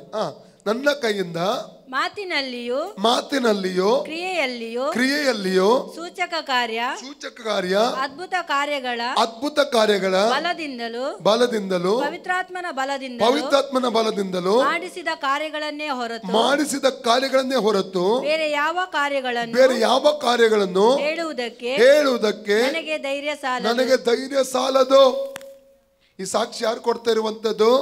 ಅಪೊಸ್ತಲ ಪೌಲ ಸ್ವಂತವಾಗಿ ತನ್ನ ಸಾಕ್ಷಿಯನ್ನು ಇಲ್ಲಿ ಹೇಳುವಂಥದ್ದನ್ನು ಇಲ್ಲಿ ಕಾಣ್ತಾ ಇದ್ದೇವೆ. ಒಂದೇ ಮಾತು ಹೇಳಬೇಕಾದ್ರೆ, ಪೌಲನನ್ನು ದೇವರು ಬಲವಾಗಿ ಶಕ್ತವಾಗಿ ಆತನ ನಾಮದ ಮಹಿಮೆಗಾಗಿ ಉಪಯೋಗಿಸ್ತಿರುವಂಥದ್ದನ್ನು ಇಲ್ಲಿ ನಾವು ಕಾಣ್ತೇವೆ. ಇನ್ನೊಂದು ವಾಕ್ಯ ಓದಿ, ಅಪೊಸ್ತಲಗೀತೆ 19, 11, 12. Acts of apostle chapter 19, 11 and 12. ದೇವರು ಪೌಲನ ಕೈಯಿಂದ ವಿಶೇಷವಾದ ಮಹತ್ ಕಾರ್ಯಗಳನ್ನು ನಡೆಸುತ್ತಾ ಇದ್ದುದರಿಂದ ಜನರು ಅವನ ಮೈಮೇಲಿನಿಂದ ಕೈವಸ್ತ್ರವನ್ನು ಉಡಿವಸ್ತ್ರಗಳನ್ನು ತಂದು ರೋಗಿಗಳ ಮೇಲೆ ಹಾಕಲು ಅವರವರ ರೋಗಗಳು ವಾಸಿಯಾದವು. ದೆವ್ವಗಳು ಬಿಟ್ಟು ಹೋದವು. ನೋಡಿ, ಪೌಲನು ಹಾಕಿದ ಬಟ್ಟೆಯಲ್ಲಿ ಅಭಿಷೇಕ ಇದೆ, ಪೌಲನು ಮುಟ್ಟಿದ ವಸ್ತ್ರಗಳಲ್ಲಿ ಅಭಿಷೇಕ ಇದೆ. ಪೌಲನೇ ಹೋಗಿ ಜನರಿಗೋಸ್ಕರ ಪ್ರಾರ್ಥಿಸುವ ಅವಶ್ಯಕತೆ ಇರಲಿಲ್ಲ. ಹಲ್ಲೆಲೂಯ. ಅವನ ಮೇಲೆ ದೇವರು ಹಾಕಿದಂಥ ಅಭಿಷೇಕವು ಹಲ್ಲೆಲೂಯ ಅವನ ಬಟ್ಟೆ ತೊಡುವಾಗ ಬಟ್ಟೆ ಮೇಲೆ ಕೂಡ ಬರ್ತಾ ಇತ್ತು. ಅವನು ಯಾವ ಬಟ್ಟೆಗಳನ್ನು ಮುಡ್ತಾ ಇದ್ದಾನೋ ಕರವಸ್ತ್ರಗಳನ್ನೆಲ್ಲ ಅದರ ಮೇಲೆ ಅಭಿಷೇಕ ಹರಡ್ತಾ ಇತ್ತು. ಆ ಕರವಸ್ತ್ರಗಳನ್ನು ಜನರು ಕೊಂಡೋಗಿ ರೋಗಿಗಳ ಮೇಲೆ ಹಾಕಿದಾಗ ರೋಗಿಗಳು ಸೌಖ್ಯ ಆಗ್ತಿದ್ದರು, ದೆವ್ವ ಪೀಡಿತರು ಬಿಡುಗಡೆ ಹೊಂದಿದ್ದರೆಂಬುದಾಗಿ ಅಲ್ಲಿ ನಾವು ನೋಡ್ತೇವೆ. ಒಂದು ರೀತಿ ಹೇಳಬೇಕಾದ್ರೆ ಅಸಾಧಾರಣವಾದ ಪವಿತ್ರಾತ್ಮನ ಅಭಿಷೇಕವನ್ನು ದೇವರು ಪೌಲನ ಮೇಲೆ ಹಾಕಿರುವಂಥದ್ದನ್ನು ಅಲ್ಲಿ ನಾವು ಕಾಣಲಿಕ್ಕೆ ನಮಗೆ ಸಾಧ್ಯವಾಗುತ್ತದೆ. ಪ್ರಿಯರೇ, ನಾವು ಒಡಂಬಡಿಕೆಯ ಪ್ರವಾದಿಯಾದಂಥ ಎಲಿಷನ ಕುರಿತು ಓದ್ತೇವೆ. ತನ್ನ ಗುರುವಾದ ಎಲಿಯನಿಗಿಂತಲೂ ದ್ವಿಗುಣವಾದ ಅಭಿಷೇಕ ಹೊಂದಿಕೊಂಡು ಎಲಿಯನಿಗಿಂತಲೂ ದ್ವಿಗುಣವಾದ ಒಂದು ಅದ್ಭುತ ಕಾರ್ಯಗಳನ್ನು, ಅದ್ಭುತವಾದ ಸೇವೆಯನ್ನು ಈ ಎಲಿಷನು ಮಾಡಿದನೆಂಬ ಪ್ರವಾದಿಯಾದ ಎಲಿಷನು ಮಾಡಿದನೆಂಬುದಾಗಿ ನಾವು ತಿಳ್ಕೊಳ್ತೇವೆ. ಕಾರಣ ಅವನು ಬಯಸಿದ 2 ಪಟ್ಟು ಅಭಿಷೇಕವನ್ನು, ಎಲಿಯನಿಗಿಂತಲೂ 2 ಪಟ್ಟು ಅಭಿಷೇಕವನ್ನು ಆತನು ಬಯಸಿದ. ಆತ ಹೋಗೋಕ್ಕೆ ಮುಂಚೆ, ಯಾಕಂದರೆ 2:9 ಅದನ್ನು ಓದ್ತವೆ, 2 ಕಿಂಗ್ ಚಾಪ್ಟರ್ 2:9 ಓದ್ತವೆ. ಆದರೆ ಅವನ ಮೇಲೆ ಈ ರೀತಿ ಅಭಿಷೇಕ ಇತ್ತು. ಅವನು ಸತ್ತ ನಂತರ, ಎಲಿಷನು ಸಮಾಧಿ ಮಾಡಲ್ಪಟ್ಟ, ಆ ಸಮಾಧಿಗೆ ತಾಗಿದಂಥ ಒಂದು ಶವ, ಸತ್ತಂಥ ವ್ಯಕ್ತಿಯ ಶವ ಏನಾಯಿತು, ಜೀವದೊಂದಿಗೆ ಎದ್ದು ಬಂತು ಎಂಬುದನ್ನು ನೋಡ್ತೇವೆ. 2:13-20-21 ಓದಿ. 2 ಕಿಂಗ್ ಚಾಪ್ಟರ್ 13, 20-21. ಎಲಿಷನು ಮೃತ್ಯು ಹೊಂದಲು ಅವನ ಶವವನ್ನು ಸಮಾಧಿ ಮಾಡಿದರು. ಮೋವಾಬ್ಯರು ಪ್ರತಿ ವರ್ಷದ ಪ್ರಾರಂಭದಲ್ಲಿ ಸುಲಿಗೆ ಮಾಡುವುದಕ್ಕೋಸ್ಕರ ಗುಂಪು ಗುಂಪಾಗಿ ಬರುತ್ತಿದ್ದರು. ಒಂದು ದಿವಸ ಜನರು ಒಬ್ಬ ಸತ್ತವನನ್ನು ಸಮಾಧಿ ಮಾಡುವುದಕ್ಕೆ ಹೋದಾಗ ಮೋವಾಬ್ಯರ ಗುಂಪು ಬರುತ್ತಿರುವುದನ್ನು ಕಂಡು ಶವವನ್ನು ಎಲಿಷನ ಸಮಾಧಿಯಲ್ಲಿ ಬಿಸಾಡಿ ಓಡಿ ಹೋದರು. ಸತ್ತ ಮನುಷ್ಯನು ಎಲಿಷನ ಎಲುಬುಗಳಿಗೆ ತಗಲಿದ ಕೂಡಲೇ ಉಜ್ಜೀವಿಸಿ ಎದ್ದು ನಿಂತನು. ಎಲಿಷನ ಎಲುಬಿನಲ್ಲಿ ಸತ್ತ ನಂತರವೂ ಅಭಿಷೇಕ ಏನಾಗ್ತಾ ಉಂಟು, ಚಲಿಸ್ತಾ ಇರುವುದನ್ನು, ಕ್ರಿಯೆ ಮಾಡ್ತಿರುವುದನ್ನು ನೋಡ್ತಾ ಇದ್ದೇವೆ. ಆ ಪೌಲನ ಬಟ್ಟೆಗಳಲ್ಲಿ ಅಭಿಷೇಕ ಏನಾಗ್ತಾ ಇದೆ, ಚಲಿಸ್ತಾ ಇರುವುದು ನೋಡ್ತೇವೆ. ಅಪೊಸ್ತಲಗೀತೆ 5:15-16 ಓದಿದ್ರೆ ಪೌಲನ ನೆರಳಿನ ಮೇಲೆ ಅಭಿಷೇಕ ಚಲಿಸ್ತಿರುವಂಥದ್ದನ್ನು ಅಲ್ಲಿ ನಾವು, ಪೇತ್ರನ ನೆರಳಿನ ಮೇಲೆ ಅಭಿಷೇಕ ಚಲಿಸಿರುವಂಥದ್ದನ್ನು ಅಲ್ಲಿ ನಾವು ಕಾಣ್ತೇವೆ. ಹಲ್ಲೆಲೂಯ. ಹಾಗಾದ್ರೆ ಪೌಲನು ಕೂಡ ಸತ್ತಂತ ವ್ಯಕ್ತಿಯನ್ನು ಎಬ್ಬಿಸಿದ್ದಾನೆ. ಅಪೊಸ್ತಲಗೀತೆ 20:7-9 ವಾಕ್ಯ ಓದಿದ್ರೆ ಗೊತ್ತಾಗ್ತದೆ. ಈಗ ಓದೋದು ಬೇಡ. ಆಕ್ಟ್ಸ್ ಆಫ್ ಅಪೊಸ್ಟಲ್ ಚಾಪ್ಟರ್ 20:7-9 ವಾಕ್ಯ ಓದಿದ್ರೆ ಗೊತ್ತಾಗ್ತದೆ. ಅಪೊಸ್ತಲ ಪೌಲನು ಕೂಡ ಸತ್ತಂತ ಒಬ್ಬ ಯುತಿಕನೆಂಬ ಯೌವನಸ್ಥನನ್ನು ಆತನ ಪ್ರಾರ್ಥನೆ ಮೂಲಕ ಎಬ್ಬಿಸುವಂಥದ್ದನ್ನು ಅಲ್ಲಿ ಕಾಣ್ತೇವೆ. ಈಗ ಮೇನ್ ಥಿಂಗ್, ಮುಖ್ಯವಾದ ಸಂಗತಿ, ದೇವರು ಅಪೊಸ್ತಲನಾದ ಪೌಲನನ್ನು ಈ ರೀತಿಯಾಗಿ ಉಪಯೋಗಿಸುವುದಕ್ಕೆ ಏನು ಕಾರಣ? ಎಷ್ಟು ತಿಳಿದುಕೊಳ್ಳಿಕ್ಕೆ ಇಷ್ಟ ಇದೆ, ಅಲ್ಲಲ್ವಯ್ಯ? ತಿಳಿದುಕೊಳ್ಳಿಕ್ಕೆ ಎಷ್ಟು ನನಗೆ ಆಸೆ ಇದೆ, ಬಯಕೆ ಇದೆ. ತುಂಬ ಕಾರಣಗಳುಂಟು. ಅದರಲ್ಲಿ ಸಾಧ್ಯವಾದರೆ 7 ಮುಖ್ಯವಾದ ಸಂಗತಿಗಳನ್ನು ನಾವೀಗ ಧ್ಯಾನ ಮಾಡಲಿಕ್ಕೆ ಹೋಗ್ತೇವೆ, ಅಲ್ಲಲ್ಯ? ಬದಲಿವ್ರಿಗೆ ಕೈ ಕೊಟ್ಟು ಹೇಳಿ, ಸುಮ್ಮನೆ ಒಬ್ಬನೊಂದು ದೇವರು ಉಪಯೋಗಿಸುವುದಿಲ್ಲ, ಅಲ್ಲಲ್ಯ? ಅದಕ್ಕೆ ಬೆಲೆ ಕಟ್ಟಬೇಕು, ಬೆಲೆ ತೆರಬೇಕು. ಅದು ಇನ್ನೊಂದು ಮಾತಿನಲ್ಲಿ ಹೇಳಿ, ಕೈ ಕೊಟ್ಟು, ಬೆಲೆ ಕಟ್ಟದೆ ಉಪಯೋಗಿಸಪಡುವುದಕ್ಕೆ ಸಾಧ್ಯವಿಲ್ಲ. ಬೆಲೆ ಕಟ್ಟದೆ ಉಪಯೋಗಿಸಲ್ಪಡುವುದಕ್ಕೆ ಸಾಧ್ಯವಿಲ್ಲ. Hallelujah, praise God. ಮೊದಲದಾಗಿ ಪೌಲನನ್ನು ಯಾಕೆ ದೇವರು ಉಪಯೋಗಿಸದನೆಂಬುದಾಗಿ ಹೇಳಬೇಕಾದ್ರೆ, ಆತನಿಗಿದ್ದಂತಹ ದೇವರ ಕುರಿತಾಗಿ, ದೇವರ ವಾಕ್ಯದ ಕುರಿತಾಗಿರುವಂಥ ವೈರಾಗ್ಯ, ಆಂಗ್ಲದಲ್ಲಿ ಝೀಲ್ ಎಂಬುದಾಗಿ ಹೇಳ್ತಾರಲ್ಲ, ದೇವರ ಕುರಿತು, ದೇವರ ವಚನದ ಕುರಿತಾಗಿರುವ ಒಂದು ವೈರಾಗ್ಯ ನಾವು ನೋಡ್ತೇವೆ. ಅಪೊಸ್ತಲಕತೆ 17:16-24 ವಾಕ್ಯ ಓದಿಕೊಳ್ಳೋಣ. Book of Acts of apostle chapter 17:16-24. ಪೌಲನು ಅವರಿಗೋಸ್ಕರ ಅಥೆನೆಯಲ್ಲಿ ಕಾದುಕೊಂಡಿರುವಾಗ ಆ ಪಟ್ಟಣದಲ್ಲಿ ಎಲ್ಲೆಲ್ಲಿಯೂ ವಿಗ್ರಹಗಳೇ ಇರುವುದನ್ನು ನೋಡಿ ಅವನ ಮನಸ್ಸು ಅವನೊಳಗೆ ಕುದಿಯಿತು. ಅವನ ಮನಸ್ಸು ಏನಾಗ್ತಾ ಇದೆ? ಆ ಪಟ್ಟಣಕ್ಕೆ ಆತನು ಹೋದಾಗ ಎಲ್ಲ ಕಡೆ ವಿಗ್ರಹಗಳನ್ನು ನೋಡ್ತಿರುವಾಗ ಅವನು ಕುದೀತಾ ಇದೆ, ತುಂಬ ಬೇಸರ ಆಗ್ತಾ ಉಂಟು ಅವನಿಗೆ, ಅಲ್ಲಲ್ವಯ್ಯ? ಈ ಭೂಮಿ ಆಕಾಶ ಉಂಟು ಮಾಡಿದ ದೇವರು ಯಾರಾಗಿದ್ದಾನೆ? ಆತ್ಮ ಸ್ವರೂಪ ದೇವರು. ಅವನಿಗೆ ಸತ್ಯ ಗೊತ್ತು, ವಿಗ್ರಹಗಳನ್ನು ಮಾಡಿ ಆರಾಧಿಸದೆ ದೇವರಿಗೆ ಅದು ಮೊದಲ ಮತ್ತು 2ನೇ ಆಜ್ಞೆಗೆ ವಿರುದ್ಧವಾಗಿದೆ ಎಂಬ ಚೆನ್ನಾಗಿ ಗೊತ್ತು. ಅವನ ಹೃದಯದ ಕುದಿತಾ ಉಂಟು, ಒಳಗಡೆ ಬೇಸರ ಆಗ್ತಾ ಇದೆ. ಮತ್ತು ಈ ಜನರ ಆತ್ಮಿಕ ಕಣ್ಣುಗಳು ತೆರೆಯಬೇಕು, ಈ ಜನ ಸತ್ಯ ತಿಳ್ಕೋಬೇಕು. ಕುದಿತಾ ಇದೆ. ನಮಗೆ ಕೆಲವು ಕಡೆ ಕೆಲವೊಂದು ನೋಡುವಾಗ ಕುದೀತದ ಏನಾಗ್ತದೆ ಗೊತ್ತಿಲ್ಲ ನಮಗೆ. ಯಾಕೆ ನಾವಾಯಿತು, ನಮಗಾಯ್ತು, ನಾವು ಚರ್ಚಿಗೆ ಹೋಗೋದು ಬರೋದು, ಅಲ್ಲಲ್ಯ? ಕುದೀತದ ಇಲ್ಲೋ ಗೊತ್ತಿಲ್ಲ ನಮಗೆ. Hallelujah, hallelujah. ಮುಂದೆ ಓದಿ. ಆದುದರಿಂದ ಅವನು ಸಭಾ ಮಂದಿರದಲ್ಲಿ ಯಹೂದ್ಯರ ಮತ್ತು ಯಹೂದ್ಯ ಮತಾವಲಂಬಿಗಳ ಸಂಗಡಲು ಪ್ರತಿದಿನ ಪೇಟೆಯಲ್ಲಿ ಕಂಡು ಬಂದವರ ಸಂಗಡಲು ವಾದಿಸಿದನು. ಇದಲ್ಲದೆ ಎಪಿಕೂರಿಯರು, ಸೊಯಿಕ್ತರು ಎಂಬ ತತ್ವ ವಿಚಾರಕರಲ್ಲಿ ಕೆಲವರು ಅವನ ಸಂಗಡ ಚರ್ಚೆ ಮಾಡಿದರು. ಅವರಲ್ಲಿ ಕೆಲವರು, ಈ ಮಾತಾಳಿ ಏನು ಹೇಳಬೇಕೆಂದಿದ್ದಾನೆ ಅಂದರು. ಅವನು ಯೇಸುವಿನ ವಿಷಯವಾಗಿಯೂ ಸತ್ತವರು ಎದ್ದು ಬರುವರೆಂಬ ವಿಷಯವಾಗಿಯೂ ಸಾರುತ್ತಿದ್ದರಿಂದ ಇವನು ಅನ್ಯ ದೇಶದ ದೈವಗಳನ್ನು ಪ್ರಸಿದ್ಧಿಪಡಿಸುವನಾಗಿರುತ್ತಾನೆಂದು ಬೇರೆ ಕೆಲವರು ಹೇಳಿದರು. ಅವರು ಅವನನ್ನು ಹಿಡಿದು ಅವನ ಮೇಲೆ ಕೆಲವೊಬ್ಬರು ಆರೋಪ ತಪ್ಪೋರಿಸ್ತಾ ಇದ್ದಾರೆ. ಮತ್ತೆ ನಡೀತದೆ ನೋಡಿ, ಮುಂದೆ ಓದಿ. ಅವರು ಅವನನ್ನು ಹಿಡಿದು ಅರಿಯೋಪಾಗಕ್ಕೆ ಕರೆದುಕೊಂಡು ಹೋಗಿ, ನೀನು ಹೇಳುವ ಈ ನೂತನ ತರವಾದ ಉಪದೇಶವನ್ನು ನಾವು ತಿಳಿಯಬಹುದೇ? ಅಪೂರ್ವವಾದ ಸಂಗತಿಗಳನ್ನು ನಮಗೆ ಸ್ತುತಪಡಿಸುತ್ತೀಯಲ್ಲ. ಆದ ಕಾರಣ ಅವೇನಿದ್ದಾವು ತಿಳಿಯಬೇಕೆಂದು ನಮಗೆ ಅಪೇಕ್ಷೆ ಇದೆ ಅಂದರು. ಅಥೇನೆಯರು ಅಲ್ಲಿ ವಾಸವಾಗಿದ್ದ ಪರಸ್ಥಳದವರು ಹೊಸ ಹೊಸ ಸಂಗತಿಗಳನ್ನು ಹೇಳುವುದಕ್ಕೂ ಕೇಳುವುದಕ್ಕೂ ಹೊರತು ಬೇರೆ ಯಾವುದಕ್ಕೂ ಸಮಯ ಕೊಡುತ್ತಿರಲಿಲ್ಲ. ಪೌಲನು ಅರಿಯೋಪಾಗದ ಮಧ್ಯದಲ್ಲಿ ನಿಂತುಕೊಂಡು ಹೇಳಿದ್ದೇನೆಂದರೆ, ಅಥೇನ ಜನರೇ, ನೀವು ಎಲ್ಲದರಲ್ಲಿಯೂ ಅತಿ ಭಕ್ತಿವಂತರೆಂದು ನನಗೆ ತೋರುತ್ತದೆ. ನಾನು ನಿಮ್ಮ ಪಟ್ಟಣದಲ್ಲಿ ತಿರುಗಾಡುತ್ತಾ ನೀವು ಪೂಜಿಸುವ ದೇವತಾ ಪ್ರತಿಮೆಗಳನ್ನು ಚೆನ್ನಾಗಿ ನೋಡುತ್ತಾ ಇದ್ದಾಗ, ನಾನು ನಿಮ್ಮ ಪಟ್ಟಣದಲ್ಲಿ ತಿರುಗಾಡುತ್ತಾ ನೀವು ಪೂಜಿಸುವ ದೇವತಾ ಪ್ರತಿಮೆಗಳು ಚೆನ್ನಾಗಿ ನೋಡುತ್ತಾ ಇದ್ದಾಗ ಒಂದು ಬಲಿಪೀಠವು ನನ್ನ ಕಣ್ಣಿಗೆ ಬಿತ್ತು. ಅದರ ಮೇಲೆ ಏನೆಂಬುದೇ ಬರೆದಿದೆ? ತಿಳಿಯದ ದೇವರಿಗೆ ಎಂಬುದಾಗಿ ಬರೆದಿತ್ತು. ಯಾವ ದೇವರಿಗೆ? ನೋಡಿ, ಯೇಸು ಸ್ವಾಮಿ ಭೂಮಿಯಲ್ಲಿ, ಇಲ್ಲಿ ಬರ್ತೇವೆ ಪುನಃ. ಯೇಸು ಕ್ರಿಸ್ತನು ಈ ಭೂಮಿಯಲ್ಲಿ ಇದ್ದಾಗ ಸೇವೆ ಮಾಡುವಂಥ ಸಂದರ್ಭ, ಸಮಾರ್ಯದ ಸಕಾರ ಎಂಬ ಊರಿಗೆ ಆತನು ಹೋಗ್ತಾನೆ. ಹೌದಾ? ಯೋಹನ್ನನ ಸುವಾರ್ತೆ 4ನೇ ಅಧ್ಯಾಯದಲ್ಲಿ ನಾವು ಅದನ್ನು ಓದುತ್ತೇವೆ. ಮಧ್ಯಾಹ್ನದ ಸಮಯ ಶಿಷ್ಯರು ಆಹಾರ ತರಲಿಕ್ಕಂತ ಅವರು ಎಲ್ಲಿಗೆ ಹೋಗ್ತಾರೆ? ಪಟ್ಟಣಕ್ಕೆ ಹೋಗ್ತಾರೆ. ಅವರು ಯೇಸು ಮೇಲೆ ಕೂತ್ಕೊಂಡಿರ್ತಾನೆ. ಆಗ ಮಧ್ಯಾಹ್ನ ಸಮಯ ಒಂದು ಸ್ತ್ರೀ ನೀರು ತಗೊಳ್ಳಿಕ್ಕೆ ಅಂತ ಬರ್ತಾಳೆ. ಹೌದಾ?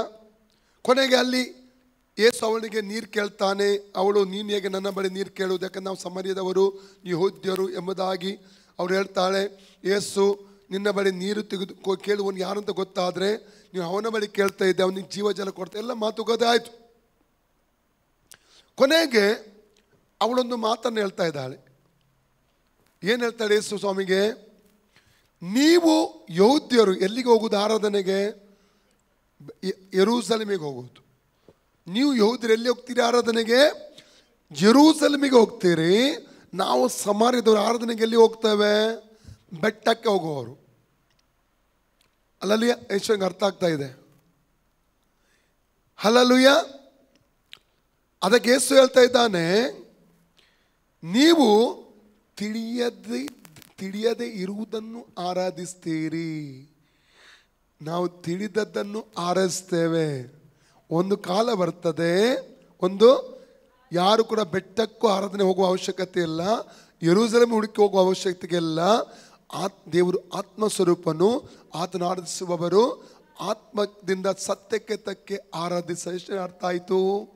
ಓದಿ ಯೋಹನ್ನ 4ನೇ ಅಧ್ಯಾಯ 21ನೇ ವಾಕ್ಯದಿಂದ 20ನೇ ವಾಕ್ಯದಿಂದಲೇ ಓದಿ, ತೊಂದರೆ ಇಲ್ಲ. 20ರಿಂದ 24. ನಮ್ಮ ಹಿರಿಯರು ಈ ಬೆಟ್ಟದಲ್ಲಿ ದೇವಾರಾಧನೆ ಮಾಡುತ್ತಿದ್ದರು, ಆದರೆ ನೀವು ಆರಾಧನೆ ಮಾಡತಕ್ಕ ಸ್ಥಳವು ಯೆರೂಸಲೇಮಿನಲ್ಲಿ ಅದೇ ಅನ್ನುತ್ತೀರಿ ಎಂದು ಹೇಳಿದಾಗ ಯೇಸು ಆಕೆಗೆ, ಅಮ್ಮ, ನಾನು ಹೇಳುವ ಮಾತನ್ನು ನಂಬು. ಒಂದು ಕಾಲ ಬರುತ್ತದೆ, ಆ ಕಾಲದಲ್ಲಿ ನೀವು ತಂದೆಯನ್ನು ಆರಾಧಿಸಬೇಕಾದರೆ ಈ ಬೆಟ್ಟಕ್ಕೂ ಹೋಗುವುದಿಲ್ಲ, ಯೆರೂಸಲೇಮಿಗೂ ಹೋಗುವುದಿಲ್ಲ. ಬರಬೇಕಾದ ರಕ್ಷಣೆಯು ಯೆಹೂದ್ಯರೊಳಗಿಂದ ಬರುತ್ತದಷ್ಟೇ. ಆದ್ದರಿಂದ ನೋಡಿ, ನೀವು ಅಲ್ಲಿಂದ ಸ್ಟಾರ್ಟ್ ಮಾಡಿ. ಆ ಕಾಲದಲ್ಲಿ ನೀವು ತಂದೆಯನ್ನು ಆರಾಧಿಸಬೇಕಾದರೆ 22 ಅದೇ ಬರಬೇಕಾದ ರಕ್ಷಣೆಯು ಯೆಹೂದ್ಯರೊಳಗಿಂದ ಬರುತ್ತದಷ್ಟೇ. ಆದ್ದರಿಂದ ನಾವು ಅರಿತಿರುವುದನ್ನೇ ಆರಾಧಿಸುತ್ತೇವೆ. ಇಂಪಾರ್ಟೆಂಟ್ ಎಲ್ಲ ಬದಿರ್ರಿ. ಇಂಪಾರ್ಟೆಂಟ್ ಹೇಳಿ. ಇಂಪಾರ್ಟೆಂಟ್. ದೇವರನ್ನು ಆರಾಧಿಸಬೇಕಾದರೆ ಆತನನ್ನು ಅರಿತು ಆರಾಧಿಸಬೇಕು. ಅರ್ಥ ಆಯ್ತಾ? ಏನು ಮಾಡಬೇಕು? ಅದೇ ಪೌಲನ ಪ್ರಾರ್ಥನೆ ಕೂಡ ನೋಡಿ, ಎಫೆಸ 1:17 ಓದಿ. ಎಫೆಸ 1:17.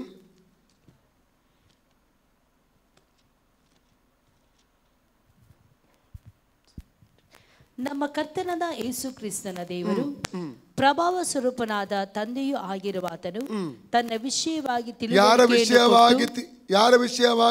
ತನ್ನ ವಿಷಯವಾಗಿ ತಿಳುವಳಿಕೆಯನ್ನು ಕೊಟ್ಟು ಇದುವರೆಗೆ ಗುಪ್ತವಾಗಿದ್ದ ಸತ್ಯಾರ್ಥಗಳನ್ನು ತಿಳಿದುಕೊಳ್ಳುವ ಜ್ಞಾನವುಳ್ಳ ಆತ್ಮವನ್ನು ನಿಮಗೆ ದಯಪಾಲಿಸಬೇಕೆಂದು ಪ್ರಾರ್ಥಿಸುತ್ತೇನೆ. ಎಲ್ಲರೂ ಹೇಳಿ, ನನ್ನ ದೇವರು ಪ್ರಭಾವ ಸ್ವರೂಪನಾದ ತಂದೆಯು ಆಗಿರುವಾತನು ತನ್ನ ವಿಷಯವಾಗಿ ನನಗೆ ದೃಢವಾಗಿ ತಿಳುವಳಿಕೆಯನ್ನು ಕೊಟ್ಟಿದ್ದಾನೆ. ಆದ್ದರಿಂದ ಆತನನ್ನು ಆತ್ಮದಿಂದಲೂ ಸತ್ಯದಿಂದಲೂ ಆರಾಧಿಸುತ್ತೇನೆ. ಎಷ್ಟಕ್ಕೆ ಅರ್ಥ ಆಯಿತು? ಹಲ್ಲೆಲೂಯಾ. ದೇವರನ್ನು ಅರಿತು ಆರಾಧಿಸಬೇಕು. ಸುಮ್ಮನೆ ಯಾರು ಹೇಳ್ತಾರಂತ ತಂದೆ ತಾಯಿ ಹೇಳಿದ್ರು, ಇನ್ಯಾರು ಹೇಳಿದ್ರು, ಅಜ್ಜ ಬಿಜ್ಜ ಹೇಳಿದ್ರು ಅಂತಲ್ಲ. ಅಲ್ಲಯ್ಯ, ಕನ್ಫರ್ಮ್ ಇರಬೇಕು. ದೇವರ ಕುರಿತು ತಿಳುವಳಿಕೆ, ಅರಿವು ಉಂಟಾಗಿ ನಾವು ಆರಾಧಿಸುವುದಾದರೆ ಅದು ನಿಜವಾಗಿ ಅದಕ್ಕೇನಿದೆ, ಒಂದು ಬೆಲೆ ಇದೆ, ಅದು ಆಶೀರ್ವಾದಕ್ಕೆ ಕಾರಣ ಆಗ್ತದೆ. ಹಲ್ಲೆಲೂಯಾ. ಓಕೆ, ಅದೇ ಅಲ್ಲಿ 4:22 ಬನ್ನಿ. ಯೋಹನ್ನ 4:22, ಜಾನ್ 4:22. ಬರಬೇಕಾದ ರಕ್ಷಣೆಯು ಯೆಹೂದ್ಯರೊಳಗಿಂದ ಬರುತ್ತದಷ್ಟೇ. ಆದ್ದರಿಂದ ನಾವು ಅರಿತಿರುವುದನ್ನೇ ಆರಾಧಿಸುವ. ನಾವು ಯಾವುದನ್ನು ಅರ್ಥಿಸ್ತೇವೆ? ಆ ರೀತಿ ಇರುವುದನ್ನೇ ಆರಾಧಿಸುವವರಾಗಿದ್ದೇವೆ. ನೀವು ನೀವು ಅಂದ್ರೆ ಸಮರಿಯದವರು ಅರಿಯದೆ ಇರುವಂತದ್ದನ್ನು ಅವ್ರಿಗೆ ಗೊತ್ತಿಲ್ಲ ಬೆಟ್ಟದಲ್ಲಿ ಯಾರಿದ್ದಾನಂತ. ಈ ಬೆಟ್ಟ, ಸಮರಿಯದ ಬೆಟ್ಟದ ಕುರಿತು ದೊಡ್ಡ ಚರಿತ್ರೆ ಉಂಟು ಅಲ್ಲಲ್ಲಿಯ. ಸಮರಿಯದ ಬೆಟ್ಟ ಬಗ್ಗೆ ನಿಮಗೆ ಕಲಿತಿದ್ದೀರಾ? ಅದನ್ನು ಯಾರು ಕಟ್ಟಿದ್ದು, ಯಾಕೆ ಕಟ್ಟಿದ್ದು, ಆ ಬೆಟ್ಟದಲ್ಲಿ ಕೊನೆಗೆ ಆ ಬೆಟ್ಟ ಆ ಬೆಟ್ಟದ ಯಾರಿಂದ ಬೆಟ್ಟ ಅರಸ ತಗೊಂಡಲ್ಲ ಜಿಮ್ರಿ, ಅವನೇನು ಮಾಡ್ತಾನೆ, ಓನರ್ನ ಹೆಸರನ್ನೇ ಇಡ್ತಾನೆ. ಓನರ್ನ ಸಮರ್ ಅವನ ಹೆಸರನ್ನೇ ಇಡ್ತಾನೆ. ಅದನ್ನು ಸಮಾರಿ ಎಂಬಂತ ಹೆಸರು ಬಂತು. ಅಲ್ಲಿ ಆ ಬೆಟ್ಟದಲ್ಲಿ ಏನು ಮಾಡ್ತಾರೆ, ವಿಗ್ರಹಗಳನ್ನು ಸ್ಥಾಪಿಸಿ ಅವರು ಈ ಬಾಳನ ವಿಗ್ರಹ, ಆಶ್ಚರ್ಯ ವಿಗ್ರಹಗಳನ್ನು ಸ್ಥಾಪಿಸಿ ಆರಾಧಿಸುತ್ತಾರೆ ಅವರು. 16ನೇ ಅಧ್ಯಾಯ ತೆಗೀರಿ. ಯಾವ ಅಧ್ಯಾಯ? ಅಧ್ಯಾಯ 16, 1 ಅರಸು 16, 25ರಿಂದ ಓದಿ ನೋಡುವ.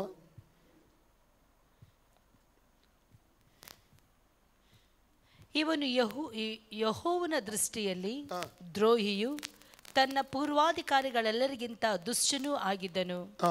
ಇಸ್ರಾಯೇಲರು ವಿಗ್ರಹಗಳಿಂದ ತಮ್ಮ ದೇವರಾದ ಯೆಹೋವನನ್ನು ರೇಗಿಸುವಂತೆ ಅವರನ್ನು ಪಾಪಕ್ಕೆ ಪ್ರೇರೇಪಿಸಿ 20ರಿಂದ ಓದಿ. 20 ಫುಲ್ ಸ್ಟೋರಿ ಸಿಗ್ತದೆ.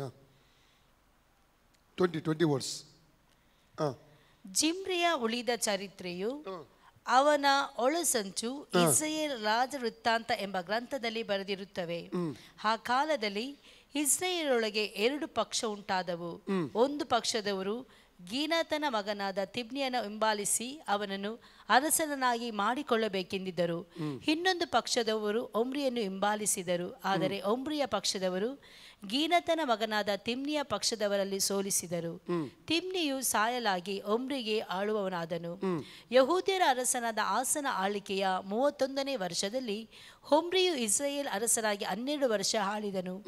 6 ವರ್ಷಗಳವರೆಗೆ ತಿರ್ಚವೆ ಅವನ ರಾಜಧಾನಿಯಾಗಿತ್ತು.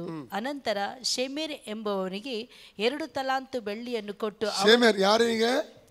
ಶೆಮೆರ್. ಈ ಬೆಟ್ಟ, ಸಮರಿಯದ ಬೆಟ್ಟ ಯಾರದಾಗಿತ್ತು? ಇದರ ಓನರ್ ಯಾರು? ಶೆಮೆರ್ ಎಂಬಂತ ವ್ಯಕ್ತಿ. ಯಾರದು? ಶೆಮೆರ್ ಎಂಬವನಿಗೆ 2 ತಲಾಂತುಗಳು ಬೆಳ್ಳಿ ಕೊಟ್ಟು, 2 ತಲಾಂತು ಬೆಳ್ಳಿ ಕೊಟ್ಟು ಅವನಿಂದ ಸಮಾರ್ಯವೆಂಬ ಗುಡ್ಡವನ್ನು ಕೊಂಡುಕೊಂಡು ಅದರ ಮೇಲೆ ಒಂದು ಪಟ್ಟಣವನ್ನು ಕಟ್ಟಿಸಿ, ಏನ್ ಮಾಡಿದ? ಒಂದು ಪಟ್ಟಣ ಕಟ್ಟಿಸಿ ಅದಕ್ಕೆ ಆ ಭೂಮಿಯ ಒಡೆಯನಾಗಿದ್ದ ಶೆಮೆರನ ಜ್ಞಾಪಕಾರ್ಥವಾಗಿ ಸಮಾರ್ಯನೆಂಬ ಎಂಬ ಹೆಸರನ್ನಿಡ್ತಾನೆ. ಅರ್ಥ ಆಯ್ತಾ ಈಗ? ಸಮಾರ್ಯ ಎಂಬ ಹೆಸರು ಹೇಗೆ ಬಂತು? ಮುಂದೆ ಓದಿ. ಇವನು ಯೆಹೋವನ ದೃಷ್ಟಿಯಲ್ಲಿ ದ್ರೋಹಿಯು ತನ್ನ ಪೂರ್ವಾಧಿಕಾರಿಗಳೆಲ್ಲರಿಗಿಂತ ದುಷ್ಟನೂ ಆಗಿದ್ದನು. ಇಸ್ರಾಯೇಲರು ವಿಗ್ರಹಗಳಿಂದ ತಮ್ಮ ದೇವರಾದ ಯೆಹೋವನನ್ನು ರೇಗಿಸುವಂತೆ ಅವರನ್ನು ಪಾಪಕ್ಕೆ ಪ್ರೇರೇಪಿಸಿ ನೆಬಾಟನ ಮಗನಾದ ಯೆರೊಬ್ಬಾಮನ ಮಾರ್ಗದಲ್ಲಿ ಇವನೂ ನಡೆದನು. ಇವನ ಉಳಿದ ಚರಿತ್ರೆಯು ಪರಾಕ್ರಮ ಕೃತ್ಯಗಳು ಇಸ್ರಾಯೇಲ್ ರಾಜ ಕಾಲ ವೃತ್ತಾಂತ ಎಂಬ ಗ್ರಂಥದಲ್ಲಿ ಬರೆದಿರುತ್ತವೆ. ಒಮ್ರಿಯು ಪಿತೃಗಳ ಬಳಿಗೆ ಸೇರಲು ಇವನ ಶವವನ್ನು ಸಮಾರ್ಯ ಪಟ್ಟಣದಲ್ಲಿ ಸಮಾಧಿ ಮಾಡಿದರು. ಇವನಿಗೆ ಬದಲಾಗಿ ಇವನ ಮಗನಾದ ಅಹಾಬನನು ಅರಸನಾದನು. ಯಹೂದ್ಯರ ಅರಸನಾದ ಆಸನ ಆಳ್ವಿಕೆಯ 38ನೇ ವರ್ಷದಲ್ಲಿ ಒಮ್ರಿಯ ಮಗನಾದ ಅಹಾಬನು ಇಸ್ರಾಯೇಲರ ಅರಸನಾಗಿ ಸಮಾರ್ಯ ಪಟ್ಟಣದಲ್ಲಿ 22 ವರ್ಷ ಆಳಿದನು. ಇವನು ತನ್ನ ಪೂರ್ವಾಧಿಕಾರಿಗಳೆಲ್ಲರಿಗಿಂತಲೂ ದುಷ್ಟನಾಗಿ ಯೆಹೋವನ ದೃಷ್ಟಿಯಲ್ಲಿ ದ್ರೋಹಿಯಾದನು. ಇವನು ನೇಬಾಟನ ಮಗನಾದ ಯೆರೊಬ್ಬಾಮನ ಮಾರ್ಗದಲ್ಲಿ ನಡೆಯುವುದು ಅಲ್ಪ ಪಾಪವೆಂದು ತಿಳಿಯುವವನೋ ಎಂಬಂತೆ ಚಿದೋನ್ಯರ ಅರಸನಾದ ಹೆಲ್ಬಾಳನ ಮಗಳು ಇಜಬೇಲ್ ಎಂಬಾಕೆಯನ್ನು ಮದುವೆ ಮಾಡಿಕೊಂಡ. ಇಜಬೇಲ್ ಅಂದ್ರೆ ಅರ್ಥ ಏನು ಗೊತ್ತುಂಟ? ಬಾಲನಿಗೆ ಸಂಬಂಧಪಟ್ಟವಳು, ಬಾಲನ ಮಗಳು. ಬಾಲ್ ಅಂದ್ರೆ ಯಾರು? ಬಾಲ್ ಎಂದೇ ಒಂದು ದೇವತೆ ಆಗಿತ್ತು, ಸೂರ್ಯ ದೇವತೆ. ಬಾಳ್ ದೇವರನ್ನು ಪೂಜಿಸತೊಡಗಿದನು. ಬಾಳ್ ದೇವರಿಗೋಸ್ಕರ ಸಮಾರ್ಯದಲ್ಲಿ ಒಂದು ಗುಡಿ ಕಟ್ಟಿಸಿ, ಬಾಳ್ ದೇವರಿಗೋಸ್ಕರ ಎಲ್ಲಿ ಗುಡಿ ಕಟ್ಟಿಸಿದ ಅವನು? ಸಮಾರ್ಯದಲ್ಲಿ. ಎಲ್ಲಿದೆ ಸಮಾರ್ಯ? ಬೆಟ್ಟದ ಮೇಲಿದೆ. ಸಮಾರಿಯಲ್ಲಿದೆ, ಬೆಟ್ಟದ ಬೆಟ್ಟದ ಮೇಲೆ. ಯಾರು ಕಟ್ಟಿದ್ದು? ಜಿಮ್ರಿ ಕಟ್ಟಿದ್ದು. ಆಬನ ಎಜಬೇಲಳ ತಂದೆ. ಹಲ್ಲಲುಯ. ಯಾರು ಕಟ್ಟಿದ್ದು ಅದನ್ನು? ಜಿಮ್ರಿ ಕಟ್ಟಿದ್ದ. ಹಲ್ಲಲುಯ. ಯಾವ ಹೆಸರಿನ ಜ್ಞಾಪಕಾರ್ಥವಾಗಿ ಅದರ ಓನರ್, ಆ ಬೆಟ್ಟದ ಓನರ್ ಯಾರು ತಗೊಂಡಲ್ಲ, ಅವನ ಬೆಟ್ಟದ ಓನರ್, ಮುಂಚಿನ ಓನರ್ ಶೆಮೆರ್ ಎಂಬನ ಜ್ಞಾಪಕಾರ್ಥವಾಗಿ ಕಟ್ಟಿದ್ದ. ಅಲ್ಲಿ ಇವನು ಏನ್ ಮಾಡ್ತಾನೆ ನೋಡಿ, ಇವಳೇನ್ ಮಾಡ್ತಾಳೆ? ಆಬ ಮತ್ತು ಜೆಜಬೆಲ್ ಒಂದು ಗುಡಿ ಕಟ್ಟಿಸಿ ಅದರಲ್ಲಿ ಯಜ್ಞವೇದಿಯನ್ನು ಮಾಡಿಸಿದರು. ಏನ್ ಮಾಡ್ತಾ ಇದ್ದಾನೀಗ? ಆಲ್ಟರ್, ಯಜ್ಞವೇದಿ ಕಟ್ಟಿಸ್ತಾನೆ. ಇದಲ್ಲದೆ ಅಶೇರ್ ವಿಗ್ರಹ ಸ್ತಂಭವನ್ನು ನಿಲ್ಲಿಸಿದನು. ಹೀಗೆ ಇನ್ನೂ ಎಷ್ಟೋ ಕೆಟ್ಟ ಕೆಲಸಗಳನ್ನು ಮಾಡಿ ಮುಂಚೆ ಇದ್ದ ಎಲ್ಲಾ ಇಸ್ರೇಲ್ ರಾಜರಿಗಿಂತಲೂ ಹೆಚ್ಚಾಗಿ ಇಸ್ರೇಲ್ ದೇವರಾದ ಯೆಹೋವನನ್ನು ರೇಗಿಸಿದನು. ಇವನ ಕಾಲದಲ್ಲಿ ಬೇತೇಲಿನವನಾದ ಹಿಹೇಲನು. ಸಾಕು 33-34 ಜೋಶುವನ ಕಾಲಕ್ಕೆ ಸಂಬಂಧಪಟ್ಟ ವಿಚಾರ. ಜೋಶು 6:26 ಶಾಪ ಹಾಕಿದಲ್ಲ ಜೋಶುವ, ಅದು ಅಲ್ಲಿ ನೆರವೇರ್ತದೆ. ಹಲ್ಲೆಲೂಯಾ. Okay, praise God. ಇಲ್ಲಿ ನಾವು ನೋಡ್ತೇವೆ, ಈಗ ಸಮಾರ್ಯದವರು ಬೆಟ್ಟಕ್ಕೆ ಹೋಗಿ ದೇವರನ್ನು ಆರಾಧಿಸ್ತಾರೆ. ಆ ದೇವರು ಯಾರಂತ ಅವ್ರಿಗೆ ಗೊತ್ತಿಲ್ಲ. ಕ್ಲಾರಿಟಿಯಲ್ಲಿ ಯೇಸು ಹೇಳ್ತಾ ಇದ್ದಾನೆ, ನೀವು ಅರಿಯದೇ ಇರುವುದನ್ನು ಆರಾಧಿಸ್ತೀರಿ, ನಾವು ಅರಿತಿರುವವನನ್ನೇ ಆರಾಧಿಸ್ತೇವೆ. ಹಲ್ಲೆಲೂಯಾ. ಯೋಹನ 4:22 ತಿರುಗಿ ಬನ್ನಿ. ಜಾನ್ 4:22. ಜಾನ್ 4:22. ಬರಬೇಕಾದ ರಕ್ಷಣೆಯು ಯಹೂದರೊಳಗಿಂದ ಬರುತ್ತದಷ್ಟೇ. ಆದದರಿಂದ ನಾವು ಅರಿತಿರುವುದನ್ನೇ ಆರಾಧಿಸುವವರಾಗಿದ್ದೇವೆ, ನೀವು ಅರಿಯದೆ ಇರುವುದನ್ನು ಆರಾಧಿಸುವವರು. ಅದಿರಲಿ, ಸತ್ಯಭಾವದಿಂದ ದೇವಾರಾಧನೆ ಮಾಡುವವರು ಆತ್ಮೀಯ ರೀತಿಯಲ್ಲಿ ಸತ್ಯಕ್ಕೆ ತಕ್ಕ ಹಾಗೆ ತಂದೆಯನ್ನು ಆರಾಧಿಸುವ ಕಾಲ ಬರ್ತದೆ. ಇವತ್ತು ಬಂದಿದೆಯಾ? ಆ ಕಾಲದಲ್ಲಿ ನಾವು ಜೀವನ ಮಾಡ್ತಾ ಇದ್ದೇವಾ? ಹೊಸ ಒಡಂಬಡಿಕೆಯ ಸಭೆ ಸ್ಥಾಪನೆಯಾದ ಸಮಯದಿಂದ, ಯಾವಾಗ ಹೊಸ ಒಡಂಬಡಿಕೆ ಸಭೆ ಸ್ಥಾಪನೆ ಆಯಿತು? ಪಂಚಶತ್ತಮ ದಿನದಲ್ಲಿ ಪವಿತ್ರಾತ್ಮನ ಆಗಮನದ ಮೂಲಕವಾಗಿ ಹೊಸ ಒಡಂಬಡಿಕೆಯ ಸಭೆಯು ಈ ಭೂಮಿಯಲ್ಲಿ ಸ್ಥಾಪನೆಗೊಂಡಿತು. ಯಾರ ಸಭೆ? ಕರ್ತನಾದ ಯೇಸು ಕ್ರಿಸ್ತನ ಸಭೆ. ಹೊಸ ಒಡಂಬಡಿಕೆಯ ಸಭೆ ಆರಂಭಗೊಂಡಿತು. ಅವತ್ತಿನಿಂದ ಇವತ್ತಿನವರೆಗೂ ನಾವು ಹೇಗೆ ಆರಾಧನೆ ಮಾಡ್ತಾ ಇದ್ದೇವೆ? ಆತ್ಮದಿಂದಲೂ ಸತ್ಯದಿಂದಲೂ. ಈವನ್ ಯಹೂದ್ಯರು ಕೂಡ ಆರಾಧಿಸುವುದು ಹೇಗೆ? ಆತ್ಮದಿಂದ ಸತ್ಯದಿಂದಲೇ ಆಗಿತ್ತು. ಹಲ್ಲೆಲೂಯ. ಆದರೆ ಅವರು ಜೆರೂಸಲೇಮನ್ನು ಫೋಕಸ್ ಮಾಡ್ತಾ ಇದ್ರು. ಅದೇ ಇಲ್ಲಿ ಆ ಸ್ತ್ರೀ ಹೇಳುವಂಥದ್ದು. ಇವತ್ತು ಯಾವ ಸ್ಥಳದಲ್ಲಿ ಬೇಕಾದರೆ ಆರಾಧನೆ ಮಾಡಿ. ನಾನು ಬ್ಯಾರಿನಲ್ಲಿ ನನ್ನ ಆಫೀಸಿನ ಟಾಯ್ಲೆಟಲ್ಲಿ ಮೊಣಕಲೂರಿ 40 ದಿವಸ ಅವಾಗ ಉಪವಾಸದಲ್ಲಿದ್ದೆ. ಮೊಣಕಲೂರಿ ಸತತವಾಗಿ ಪ್ರಾರ್ಥಿಸುವ ಸಂದರ್ಭದಲ್ಲೇ ದೇವ ದರ್ಶನ ಕೊಟ್ಟದ್ದು ನನಗೆ. ಎಲ್ಲಿ ಕೊಟ್ಟದ್ದು? ಟಾಯ್ಲೆಟಲ್ಲಿ. ಎಲ್ಲಿ ಕೊಟ್ಟದ್ದು? ಟಾಯ್ಲೆಟಲ್ಲಿ ಪ್ರಾರ್ಥಿಸುವ ಸಂದರ್ಭದಲ್ಲಿ ಮೊಣಕಲಾಕಿ ದೇವರು ನನಗೆ ದರ್ಶನ ಕೊಟ್ಟದ್ದು. ಅಂದರೆ ಅರ್ಥ ಏನೆಂದರೆ, ಟಾಯ್ಲೆಟಲ್ಲಿ ಪ್ರಾರ್ಥಿಸಿರಿ, ಕಿಚನಲ್ಲಿ ಪ್ರಾರ್ಥಿಸಿರಿ, ಅಥವಾ ಕಾಡಲ್ಲಿ ಪ್ರಾರ್ಥಿಸಿರಿ, ಬೆಟ್ಟದಲ್ಲಿ ಪ್ರಾರ್ಥಿಸಿರಿ, ಎಲ್ಲಿ ಬೇಕಾದ್ರೆ ಪ್ರಾರ್ಥಿಸಿರಿ, ಆತ್ಮದಿಂದ ಸತ್ಯದಿಂದ ಆರಾಧಿಸುವುದಾದ್ರೆ ಪ್ರಾರ್ಥಿಸುವುದಾದರೆ ದೇವರು ಅಂಥ ವ್ಯಕ್ತಿಗಳಿಗೆ ಸದುತ್ತರ ಕೊಡ್ತಾನೆ, ದರ್ಶನ ಕೊಡ್ತಾನೆ. ಹಲ್ಲೆಲೂಯಾ. ಅದನ್ನೇ ಇಲ್ಲಿ ಅಪೊಸ್ತಲಕತೆ 17ನೇ ಅಧ್ಯಾಯ 23-24 ನಾವು 22-23 ನಾವು ತಿರುಗಿ ಬರುವುದಾದರೆ, ಇಲ್ಲಿ ಪೌಲನು ಎಲ್ಲ ಕಡೆ ಪಟ್ಟಣವನ್ನು ತಿರುಗಾಡ್ತಿರುವಾಗ, ಎಲ್ಲ ಕಡೆ ವಿಗ್ರಹಗಳನ್ನು ನೋಡುವಾಗ ಹೃದಯದಲ್ಲಿ ಕುದೀತು ಅವನಿಗೆ. ಕೊನೆಗೆ ಅವರ ಕಣ್ಣು ತೆರೆಯಬೇಕಲ್ಲ. ಒಂದು ಕಡೆ ಹೋದಾಗ ತಿಳಿಯದ ದೇವರೆಂಬುದಾಗಿ ಒಂದು ವೇದಿಯ ಮೇಲೆ, ಒಂದು ಮೂರ್ತಿಯ ಮೇಲೆ ಬರೆಯಲ್ಪಟ್ಟಿತ್ತು. ಈಗ ಅವರಿಗೆ ಸುವಾರ್ತೆ ಕೊಡ್ತಾನೆ. ಈಗ ನೋಡು, ಓದಿ 22ರಿಂದ ಓದಿ. 22 Acts 17:22 22 ಓದಿ. 23 ಓದಿ. ಸಾರಿ, 23 ಓದಿ. ಅಥೇನೆಯ ಜನರೇ, ನೀವು ಎಲ್ಲದರಲ್ಲಿಯೂ ಅತಿ ಭಕ್ತಿವಂತರೆಂದು ನನಗೆ ತೋರುತ್ತದೆ.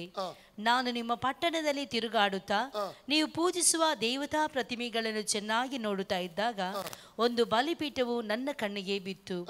ಅದರ ಮೇಲೆ ತಿಳಿಯದ ದೇವರಿಗೆ ತಿಳಿಯದ ದೇವರಿಗೆಂದು ಬರೆದಿತ್ತು.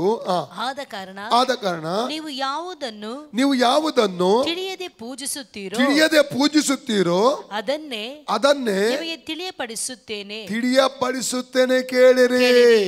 24ರಿಂದ ಕ್ಲಾರಿಟಿಯಲ್ಲಿ ಸತ್ಯ ದೇವರು ಯಾರು ಎಂಬುದಾಗಿ ಅವರಿಗೆ ತಿಳಿಸುತ್ತಾನೆ. ಅರ್ಥ ಆಯ್ತು? ಆ ಝೀಲ್ ನಮಗೆ ಬೇಕು, ಆ ಕುದಿಯುವಿಕೆ ನಮಗೆ ಬೇಕು. ದೇವರಿಗೋಸ್ಕರವಾಗಿ ಇವರಿಗೆ ಸತ್ಯ ತಿಳಿಸಬೇಕು, ಸತ್ಯದ ಪರಿಜ್ಞಾಗಿ ವ್ಯಕ್ತಿಗಳು ಬರಬೇಕು, ಈ ಕುಟುಂಬದವರು ಬರಬೇಕು, ನೆರೆಕೆಯವರು ಬರಬೇಕು, ನನ್ನ ಸ್ನೇಹಿತರು ಬರಬೇಕೆಂಬ ಆ ಬಯಕೆ ನಮ್ಮ ಒಳಗಡೆ ಆ ಕುದಿಯುವಿಕೆ ಇದ್ರೆ ಖಂಡಿತ ದೇವರಲ್ಲಿ ಕಾರ್ಯಗಳನ್ನು ಮಾಡ್ತಾನೆ, ಮಾರ್ಗ ಓಪನ್ ಮಾಡ್ತಾನೆ. ಮನಸ್ಸಿದ್ರೆ ಮಾರ್ಗ ಅಂತ ಹೇಳ್ತೀವಲ್ಲ, ನಮಗೆ ಮನಸ್ಸಿದ್ರೆ ದೇವರು ಖಂಡಿತ ಮಾರ್ಗ ತೆರೀತಾನೆ. ಹಲಲಿಯ ಹಾಗಾದ್ರೆ ಮೊದಲ ಅವನು ಉಪಯೋಗ ಮಾಡಲಿಕ್ಕೆ ಮೊದಲು ಕಾರಣ ಏನು ಗೊತ್ತುಂಟ? ಅವನಲ್ಲಿದ್ದಂಥ ಝೀಲ್, ಅದರಿಂದ ವೈರಾಗ್ಯ, ದೇವರಿಗೋಸ್ಕರ ದೇವರ ಸೇವೆಯಲ್ಲಿ ಇರುವಂಥ ವೈರಾಗ್ಯವನ್ನು ಅಲ್ಲಿ ನಾವು ಕಾಣ್ತೇವೆ. ಎರಡನೇದಾಗಿ ಪೌಲನಲ್ಲಿ ಇದ್ದಂಥ ಸಮರ್ಪಣ ಜೀವಿತ, ಪೌಲನಲ್ಲಿದ್ದಂಥ ಆ ಸಮರ್ಪಣ ಜೀವಿತ. ಗಲಾತ್ಯ 2:20 ಓದಿ. ಗಲೇಷನ್ 2:20. ಗಲಾತ್ಯ 2:20.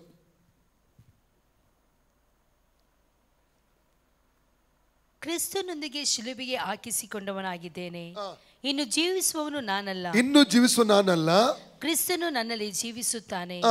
ಈಗ ಶರೀರದಲ್ಲಿರುವ ನಾನು ಜೀವಿಸುವುದು ಹೇಗೆಂದರೆ ದೇವಕುಮಾರನ ಮೇಲಣ ನಂಬಿಕೆಯಲ್ಲಿಯೇ. ಪೌಲನ ಜೀವಿತವು ಪೂರ್ಣವಾಗಿ ಅರ್ಪಣೆ ಮಾಡಲ್ಪಟ್ಟ ಜೀವಿತವಾಗಿತ್ತು. ಲೋಕದ ಬಗ್ಗೆ ಅಥವಾ ಇನ್ಯಾವುದೇ ರೀತಿಯ ಲೌಕಿಕ ಸಂಗತಿಗಳ ಬಗ್ಗೆ ಆತನ ಏನು ಮಾಡ್ತಾ ಇರಲಿಲ್ಲ, ಆತನಿಗೆ ಬಯಕೆ ಇರಲಿಲ್ಲ. ಪರಿಪೂರ್ಣವಾಗಿ ಅರ್ಪಿಸಿದ ಒಂದೇ ಫೋಕಸ್, ಆತ್ಮಿಕ ಕಾರ್ಯ, ಸೇವೆ, ಸಭೆ, ಆತ್ಮಿಕ ಜೀವಿತ, ಒಂದೇ ಫೋಕಸ್ ಅವನದ್ದು. ಪೂರ್ಣವಾಗಿ ಅರ್ಪಿಸಿದ ಒಂದು ಜೀವಿತವನ್ನು ಪೌಲನಲ್ಲಿ ಕಾಣ್ತೇವೆ. ಇನ್ನೊಂದು ವಾಕ್ಯ ಓದಿ, ಫಿಲಿಪ್ಪಿ 1:20-21.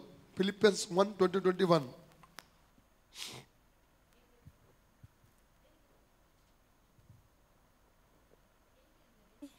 ಹೇಗೆಂದರೆ ನಾನು ಯಾವ ವಿಷಯದಲ್ಲಿ ಆದರೂ ನಾಚಿಕೆ ಪಡದೆ ಎಂದಿನಂತೆ ಈಗಲೂ ಸಹ ತುಂಬಾ ಧೈರ್ಯದಿಂದಿರುವುದರಿಂದ ಬದುಕಿದರೂ ಸರಿಯೇ ಸತ್ತರೂ ಸರಿಯೇ ನನ್ನ ದೇಹದ ಮೂಲಕ ಕ್ರಿಸ್ತನಿಗೆ ಮಹಿಮೆ ಉಂಟಾಗಬೇಕೆಂದು ನನಗೆ ಬಹಳ ಅಭಿಲಾಷೆಯಿದೆ.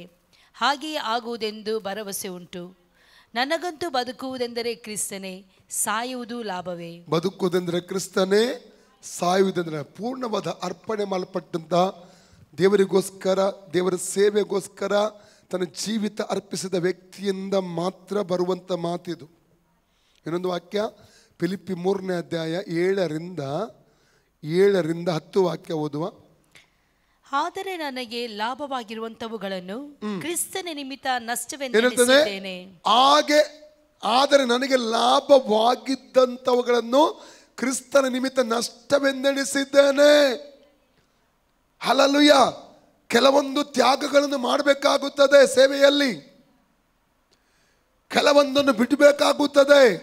ಅದು ಲೋಕದಲ್ಲಿ ಲಾಭಕರವಾಗಿರುವುದಾಗಿರಬಹುದು, ಲೋಕದಲ್ಲಿ ಲಾಭವಾಗಿರುವ ಸಂಗತಿ ಆಗಿರಬಹುದು.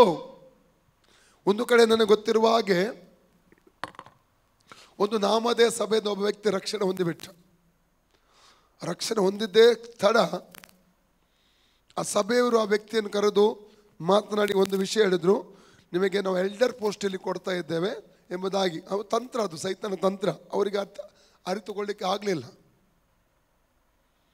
ಆ ಪದವಿ ಸಿಗ್ತದೆಂಬ ಕಾರಣಕ್ಕಾಗಿ ರಕ್ಷಣೆ ಏನು ಮಾಡಿದ ನಂಬಿಕೆಯನ್ನು ಬಿಟ್ಟು ಅವರಲ್ಲಿ ಆ ಎಲ್ಡರ್ ಪೋಸ್ಟಿಗೆ ಹೋದರು. ಸ್ವಲ್ಪ ದಿವಸದ ನಂತರ ಪುನಃ ಬಿಟ್ಟಂಥ ಕುಡುಕತನಕ್ಕೆ ಅವರು ಬಲಿಯಾದರು. ಪುನಃ ಸೇಮ್ ಕುಡುಕತನ, ಸೇಮ್ ಹಿಂದಿನ ಜೀವಿತಕ್ಕೆ ಅವರು ಬಲಿಯಾದರು. ಸೇಮ್ ಜೀವಿತ. ಎಷ್ಟೋ ಜನ ನೋಡಿದ್ದೇನೆ, ಕ್ರಿಸ್ತನ ನಿಮಿತ್ತವಾಗಿ ದೊಡ್ಡ ದೊಡ್ಡ ಪೋಸ್ಟ್ಗಳನ್ನು ಬಿಟ್ಟು, ದೊಡ್ಡ ದೊಡ್ಡ ಕೆಲಸ, ಅಲ್ಲಲ್ಲಿಯ ಹೈಯರ್ ಅಥಾರಿಟಿಯಲ್ಲಿ ಇರ್ತಾರೆ, ಅಂಥ ಒಂದು ಕೆಲಸಗಳನ್ನು ಬಿಟ್ಟು, ಅಂಥದ್ದನ್ನೆಲ್ಲ ಬಿಟ್ಟು ಕ್ರಿಸ್ತನ ಸೇವೆಗೆ ಒಪ್ಪಿಸಿಕೊಂಡು ಬಂದ ಎಷ್ಟೋ ಸೇವಕರ ಬಗ್ಗೆ ನನಗೆ ಗೊತ್ತು, ಎಷ್ಟೋ ಕ್ರೈಸ್ತ ವಿಶ್ವಾಸಿಗಳ ಬಗ್ಗೆ ನನಗೆ ಗೊತ್ತು. ಹಲ್ಲೆಲೂಯ. ಎಷ್ಟೋ ಜನ ವಿಶ್ವಾಸ ಯೇಸು ನಂಬಿದಾಗ ಮನೆಯಿಂದ ಹೊರಗೆ ಹಾಕಲ್ಪಟ್ಟಿದ್ದಾರೆ. ನಿಮಗೆ ನಮ್ಮ ಆಸ್ತಿಯಲ್ಲಿ ಪಾಲಿಲ್ಲ ಅಂತ ಹೇಳಿದಾಗ ಅವರು ಏನು ಮಾಡಿದ್ದಾರೆ, ಎಲ್ಲವನ್ನು ಬಿಟ್ಟು ಕರ್ತನಿಗಾಗಿ ನಿಂತಿದ್ದಾರೆ.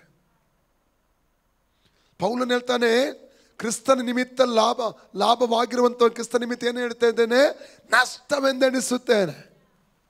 ಲೋಕದ ಪದವಿ, ಲೋಕದ ಮಾನ, ಲೋಕದ ಸ್ಥಾನ ಯಾವುದನ್ನು ಆತನು ಬಯಸ್ತಾ ಇರಲಿಲ್ಲ.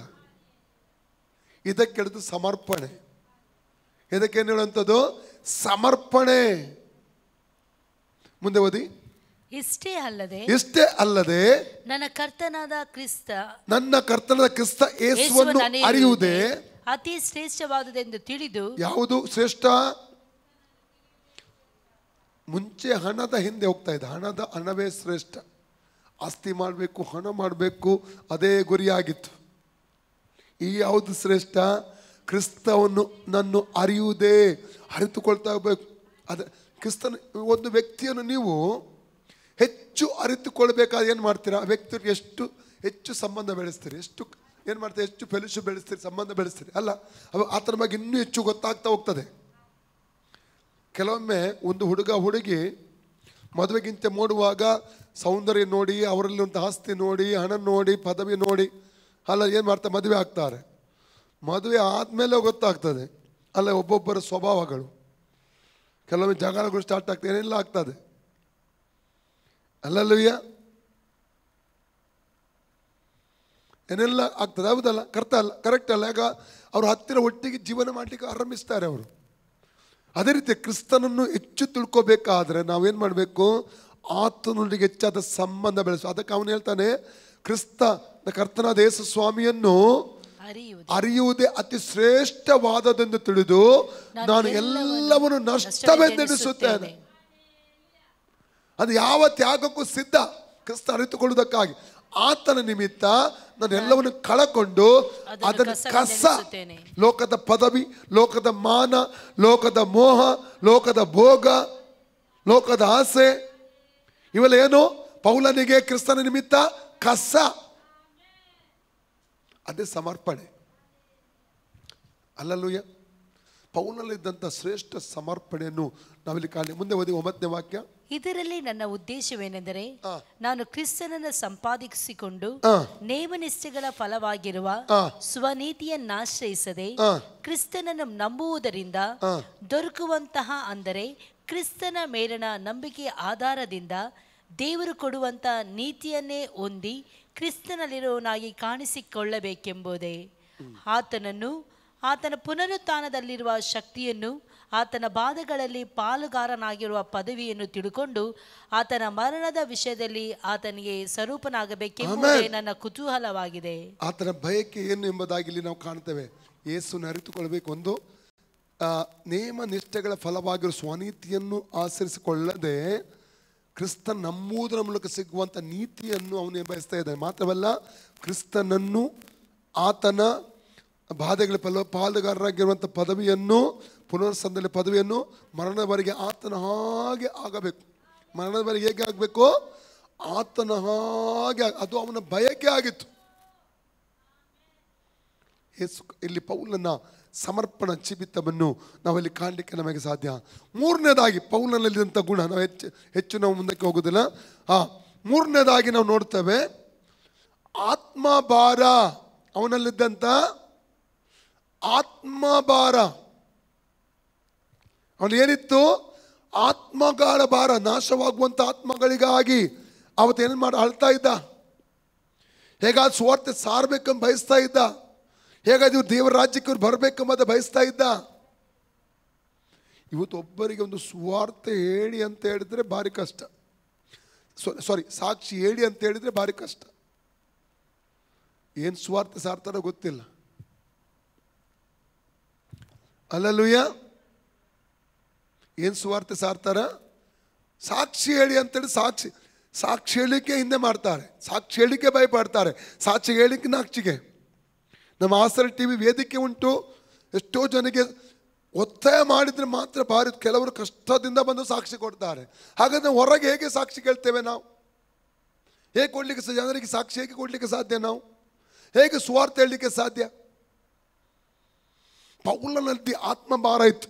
ಓದಿ ರೋಮ 10ನೇ 1ನೇ ವಾಕ್ಯ ಓದಿ.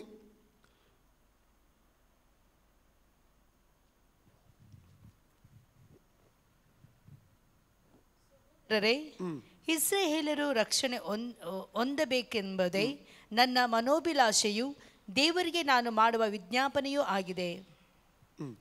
9ನೇ 1ರಿಂದ 5 ಓದಿ. ಚಾಪ್ಟರ್ 9 1-5. ನನಗೆ ಮಹಾ ದುಃಖವು ನನ್ನ ಹೃದಯದಲ್ಲಿ ಎಡೆಬಿಡದೆ ವೇದನೆಯೂ ಉಂಟು. ಈ ಮಾತನ್ನು ಸುಳ್ಳಾಡದೆ ಕ್ರಿಸ್ತನ ಮುಂದೆ ಸತ್ಯವಾಗಿ ಹೇಳುತ್ತೇನೆ. ಪವಿತ್ರಾತ್ಮ ದೀನವಾಗಿರುವ ನನ್ನ ಮನಸ್ಸೇ ಸಾಕ್ಷಿ. ಶರೀರ ಸಂಬಂಧವಾಗಿ ಸ್ವಜನರಾಗಿರುವ ನನ್ನ ಸಹೋದರಿಗೋಸ್ಕರ ನಾನೇ ಸಾಧ್ಯವಾದರೆ ಕ್ರಿಸ್ತನನ್ನು ಅಗಲಿ ಶಾಪಗ್ರಸ್ತನಾಗುವುದಕ್ಕೆ ಒಪ್ಪಿಕೊಂಡೆನು. ಅವರು ಇಸ್ರಾಯೇಲರ ವಂಶದವರು, ದೇವರ ಪುತ್ರರಾಗಿ ಸ್ವೀಕರಿಸಿದವರು ಆಗಿದ್ದಾರೆ. ಅವರಲ್ಲಿ ದೇವರ ತೇಜಸಾನ್ನಿಧ್ಯವೂ ಇದೆ. ಅವರ ಸಂಗಡ ದೇವರು ಒಡಂಬಡಿಕೆಗಳನ್ನು ಮಾಡಿಕೊಂಡನು. ಅವರಿಗೆ ಧರ್ಮಶಾಸ್ತ್ರವು, ದೇವಾಲಯದಲ್ಲಿ ನಡೆಯುವ ಆರಾಧನೆಯು, ವಾಗ್ದಾನಗಳು ಕೊಡೋಣವಾದವು. ಅಬ್ರಹಾಮನು, ಈಸಾಕ್, ಯಾಕೋಬರು ಅವರ ಪಿತೃಗಳೇ. ಕ್ರಿಸ್ತನು ಶರೀರ ಸಂಬಂಧವಾಗಿ ಅವರ ವಂಶದಲ್ಲಿಯೇ ಹುಟ್ಟಿದವನು. ಆತನು ಎಲ್ಲದರ ಮೇಲೆ ಒಡೆಯನು, ನಿರಂತರ ಸ್ತುತಿ ಹೊಂದತಕ್ಕವನು ದೇವರು ಆಗಿದ್ದಾನೆ. ಆಮೇನ್. ಆಮೇನ್. ಹಲ್ಲೆಲೂಯಾ.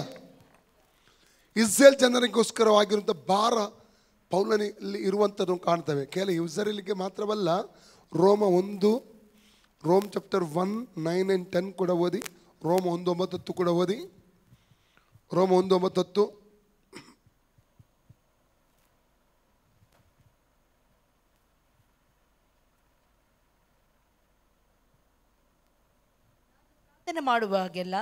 ನಾನು ಪ್ರಾರ್ಥನೆ ಮಾಡುವಾಗೆಲ್ಲ ತಪ್ಪದೆ ನಿಮಗೋಸ್ಕರ ವಿಜ್ಞಾಪನೆ ಮಾಡಿ, ಇನ್ನು ಮೇಲಾದರೂ ನಿಮ್ಮ ಬಳಿ ಬರುವುದಕ್ಕೆ ದೇವರ ಚಿತ್ತದಿಂದ ನನಗೆ ಹೇಗೋ ಅನುಕೂಲವಾಗಬೇಕೆಂದು ಬೇಡಿಕೊಳ್ಳುತ್ತೇನೆ. ಇದಕ್ಕೆ ದೇವರೇ ನನ್ನ ಸಾಕ್ಷಿ. ಆತನ ಮಗನ ಸುವಾರ್ತೆಯನ್ನು ಸಾರುತ್ತಾ ಆತನನ್ನೇ ನನ್ನ ಆತ್ಮದಲ್ಲಿ ಆರಾಧಿಸುವವನಾಗಿದ್ದೇನೆ. ನನ್ನ ಮುಖಾಂತರವಾಗಿ ನಿಮಗೆ ಪಾರಮಾರ್ಥಿಕವಾದ ವರವೇನೋ ದೊರಕಿ ನೀವು ದೃಢವಾಗ್ದು ಅಂದರೆ 14ನೇ ವಾಕ್ಯ ಬೇಕು. 14ನೇ ವಾಕ್ಯ 14 ಮತ್ತು 15 ವಾಕ್ಯ 14 and 15 ವರ್ಸ್. ಗ್ರೀಕರಿಗೂ ಇತರ ಜನಗಳಿಗೂ ಜ್ಞಾನಿಗಳಿಗೂ ಮೂಢರಿಗೂ ತೀರಿಸಬೇಕಾದಂಥ ಒಂದು ಋಣ ನನ್ನ ಮೇಲೆ ಅದೇ. ಹೀಗಿರುವುದರಿಂದ ರೋಮಾಪುರದಲ್ಲಿರುವ ನಿಮಗೆ ಸಹ ಸುವಾರ್ತೆಯನ್ನು ಸಾರುವುದಕ್ಕೆ ನಾನಂತೂ ಸಿದ್ಧವಾಗಿದ್ದೇನೆ. ನೋಡಿ 9ನೇ ವಾಕ್ಯ ಬನ್ನಿ. 14ನೇ ವಾಕ್ಯಕ್ಕೆ ಬನ್ನಿ. 14 ವರ್ಸಸ್ ತಿರುಗಿ ಬನ್ನಿ. ಗ್ರೀಕರಿಗೂ ಇತರ ಜನಗಳಿಗೂ ಮೂಢರಿಗೂ ತೀರಿಸಬೇಕಾದಂತ ಒಂದು ಋಣ ನನ್ನ ಮೇಲೆ. ಗ್ರೀಕ್ ಅಂದ್ರೆ ಯಾರು? ಅನ್ಯರು. ಇಸ್ರೇಲರ ಮೇಲೆ ಭಾರ ಇದೆ, ಅನ್ಯ ಜನರ ಮೇಲೆ ಕೂಡ ಭಾರ ಆತನಿಗಿದೆ, ರಕ್ಷಣೆ ಹೊಂದಬೇಕಂತ. 14ನೇ ವಾಕ್ಯ ಓದಿ. ಗ್ರೀಕರಿಗೂ ಇತರ ಜನಗಳಿಗೂ ಜ್ಞಾನಿಗಳಿಗೂ ಮೂಢರಿಗೂ ತೀರಿಸಬೇಕಾದಂಥ ಒಂದು ಋಣ ನನ್ನ ಮೇಲೆ ಅದೇ.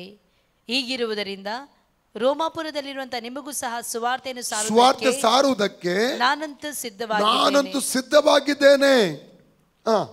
ಸುವಾರ್ತೆಯ ವಿಷಯದಲ್ಲಿ ನಾನು ನಾಚಿಕೊಳ್ಳುವವನಲ್ಲ. ಸುವಾರ್ತೆ ವಿಷಯದಲ್ಲಿ ನಾನು ನಾಚಿಕೊಳ್ಳುವವನಲ್ಲ. ನೋಡಿ, ಹಾಗಾದ್ರೆ ಪೌಲನಲ್ಲಿ ಇದ್ದಂಥ ಆತ್ಮಭಾರವನ್ನು ಇಲ್ಲಿ ಕಾಣಲಿಕ್ಕೆ ನಮಗೆ ಸಾಧ್ಯ. ಅನೇಕ ವಾಕ್ಯಗಳು ಕೊಡ್ಬೋದು. 1 ಕೊರಿಂಥ 9:16-17 ಪೌಲ ಸುವಾರ್ತೆ ಸಾರದಿದ್ದನಿಗೆ ಅಯ್ಯೋ ಎಂಬುದಾಗಿ ಆತನು ಹೇಳ್ತಾ ಇದ್ದಾನೆ. ಅನೇಕ ವಾಕ್ಯಗಳು 1 ಕೊರಿಂಥ 9:12 ಕೂಡ ನಾವು ನೋಡ್ಬೋದು. ಫಿಲಿಪ್ಪಿ 1:27 ನೋಡೋದು ಪೌಲನ ಈ ಒಂದು ಸುವಾರ್ತೆಯ ಕುರಿತಾಗಿರುವಂಥ ಆ ಆಸೆ, ಬಯಕೆ ಅಲ್ಲಿ ನಾವು ಕಾಣಲಿಕ್ಕೆ ನಮಗೆ ಸಾಧ್ಯ. ಪೌಲನಲ್ಲಿ ಒಂದು ಆತ್ಮಭಾರ ಇತ್ತು. ನಾಶವಾಗುವಂಥ ಆತ್ಮಗಳಿಗೋಸ್ಕರ ಆತನು ಏನು ಮಾಡ್ತಾ ಇದ್ದ? ಆತನು ಅಳ್ತಾ ಇದ್ದ. ಅವ್ರು ಹೇಗಾರ ರಕ್ಷಣೆ ಹೊಂದಬೇಕೆಂಬ ಬಯಕೆ ಆತನಿಗಿತ್ತು. ನಮ್ಮ ಒಳಗಡೆ ಪೌಲನ ಹಾಗೆ ಆತ್ಮಭಾರ ಬರದಿದ್ದರೆ ದೇವರು ನಮ್ಮನ್ನು ಉಪಯೋಗ ಮಾಡಲಿಕ್ಕೆ ಆಗುವುದಿಲ್ಲ. ಎಷ್ಟೇ ಪೌಲನಾಗಿ ಉಪಯೋಗಿಸಬೇಕೆಂಬುದಾಗಿ ಬಯಸ್ತೀರಾ? ಅಲ್ಲ, ಬದಲು ಕೈ ಕೊಟ್ಟಿಲ್ಲ. ಕರ್ತನಿಗೆ ಹೀರೋಗಳು ಬೇಡ, ಕರ್ತನಿಗೆ ಸೇವಕರು ಬೇಕು. ಬದಲು ಕೈ ಕೊಟ್ಟಿಲ್ಲ. ಕರ್ತನಿಗೆ ಹೀರೋಗಳು ಬೇಡ, ಕರ್ತನಿಗೆ ಸೇವೆ ಮಾಡುವವರು ಬೇಕು. ಅರ್ಥ ಆಯ್ತಾ? ಹೀರೋ ಆಗ್ಲಿಕ್ಕೆ ಅಲ್ಲ ನಮ್ಮ ದೇವರು ಉಪಯೋಗಿಸೋದು.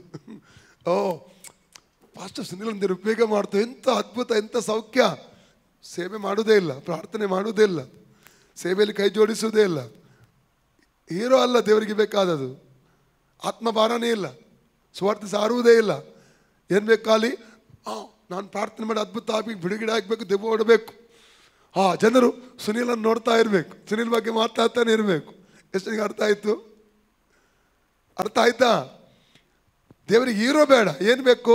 ನಮಗೆ ಒಬ್ಬನೇ ಹೀರೋ ಇದ್ದಾನೆ. ಯಾರದು? ಎಸ್. ಅದು ನಮ್ಮ ಉಪಯೋಗಿಸ್ತಾನೆ 100%. ಆ ಕ್ವಾಲಿಟಿ ಇರಬೇಕು ನಮ್ಮ ಒಳಗಡೆ. ಅಲ್ಲಲ್ಲೂಯ, ಸ್ವಾರ್ಥ ಇರಬಾರ್ದು, ಕ್ವಾಲಿಟಿ ಇರಬೇಕು. ಎಷ್ಟೋ ಜನ ಇದ್ದಾರೆ ಸೇವೆ ಮಾಡಲ್ಲ, ಸೇವೆ ಮಾಡಲಿಕ್ಕೆ ಬೇಡ, ಬಗ್ಲಿಕ್ಕೆ ಬೇಡ, ಸೇವೆ ಮಾಡಲಿಕ್ಕೆ ಬೇಡ, ಭಾರ ಇರಲ್ಲ. ಅವ್ರಿಗೆ ಉಪಯೋಗಿಸಬೇಕು. ಉಪಯೋಗಿಸ್ತಾನೆ ಎಂಬಂಥ ವಾಗ್ದಾನ ಇದ್ದರೆ ಖಂಡಿತ ದೇವರು ಉಪಯೋಗಿಸ್ತಾನೆ. ಆದರೆ ರೆಡಿ ಆಗಬೇಕು. ನಮ್ಮನ್ನು ಪ್ರಿಪೇರ್ ಮಾಡೋದಿದ್ರೆ, ರೆಡಿ ಆಗೋದಿದ್ರೆ ದೇವರಿಗೆ ಉಪಯೋಗಿಸ್ಲಿಕ್ಕೆ ಸಾಧ್ಯ. ಅರ್ಥ ಆಯ್ತು? ಅಷ್ಟೇ ಅರ್ಥ ಆಯ್ತು. ಹಲ್ಲೆಲೂಯಾ. ಓಕೆ, ಮೂರನೇದಾಗಿ ಆತನಲ್ಲಿದ್ದಂಥ ಆತ್ಮ ಭಾರವನ್ನು ಇಲ್ಲಿ ನಾವು ನೋಡ್ತಾ ಇದ್ದೇವೆ. ಹಲ್ಲೆಲೂಯಾ. ಮೂರನೇದಾಗಿ ಅವನಲ್ಲಿದ್ದಂಥ ಆತ್ಮ ಭಾರವನ್ನು ಇಲ್ಲಿ ನಾವು ಕಾಣ್ತೇವೆ. ನಾಲ್ಕನೇದಾಗಿ ಪೌಲನಲ್ಲಿದ್ದಂಥ ಅಧೀನತೆಯ ಜೀವಿತ. ಯಾವ ಜೀವಿತ ಇತ್ತು ಪೌಲನಲ್ಲಿ? ಅಧೀನತೆಯ ಜೀವಿತ. Very very important, very very ಒಂದು ದೇವರಿಗೆ ಅಧೀನನಾಗಿದ್ದ. ಮೊದಲ ಯಾರಿಗೆ ಅಧೀನ?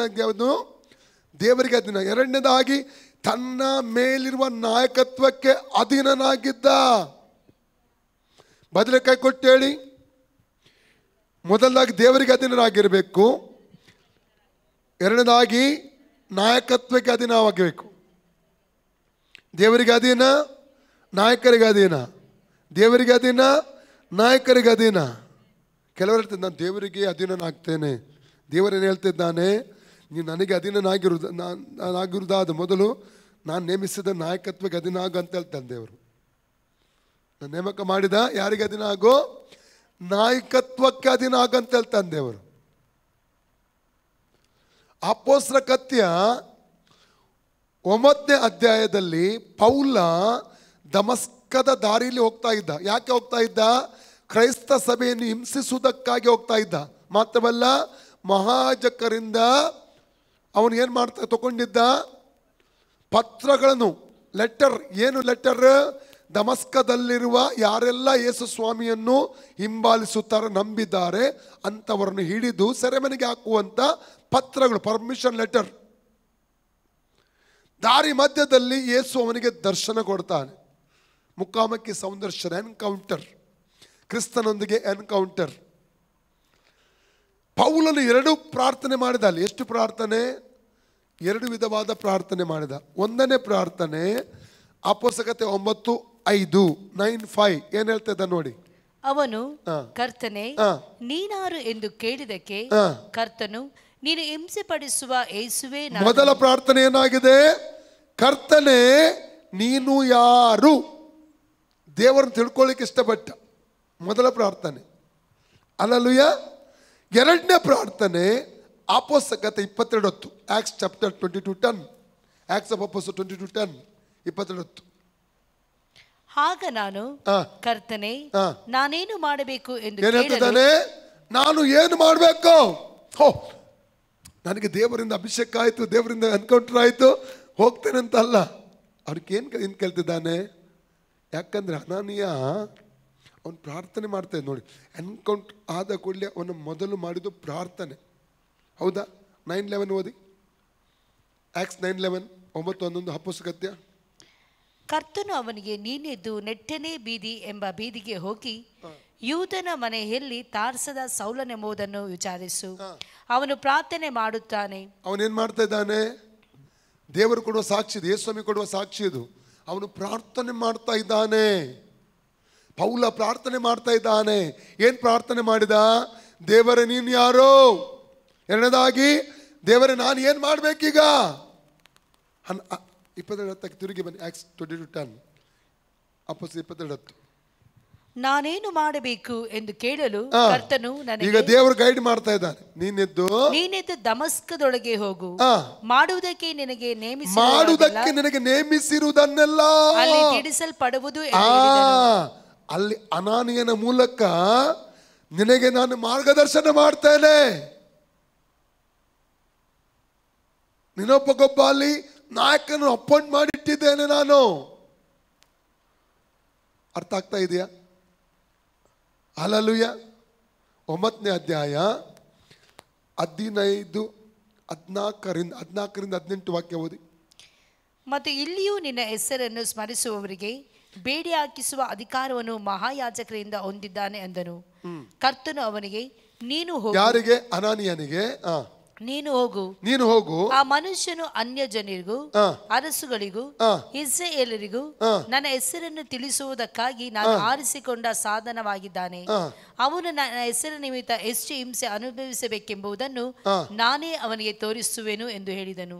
ಆಗ ಅನ್ಯನೇನು ಹೊರಟು ಆ ಮನೆಯೊಳಕ್ಕೆ ಹೋಗಿ ಅವನ ಮೇಲೆ ತನ್ನ ಕೈಗಳನ್ನಿಟ್ಟು, ಸಹೋದರನಾದ ಸೌಲನೇ, ನೀನು ಬಂದ ದಾರಿಯಲ್ಲಿ ನಿನಗೆ ಕಾಣಿಸಿಕೊಂಡ ಕರ್ತನಾದ ಯೇಸು ನಿನಗೆ ಕಣ್ಣು ಕಾಣುವಂತೆ. ಅದರ ಅರ್ಥ ಒಂದು ಫಿಸಿಕಲ್ ಕಣ್ಣು, ಎರಡದು ಆತ್ಮಿಕ ಕಣ್ಣು. ಎಲ್ಲರಡಿ ಲೌಕಿಕ ಕಣ್ಣು ಕೂಡ ಅವನ ದೃಷ್ಟಿ ಕಾಣ್ತಾ ಇರಲಿಲ್ಲ. ಯೇಸು ಆ ಬೆಳಕನ್ನು ನೋಡಿದಾಗ ಲೌಕಿಕ ಕಣ್ಣು ಕಾಣಬೇಕು, ಆತ್ಮಿಕ ಕಣ್ಣು.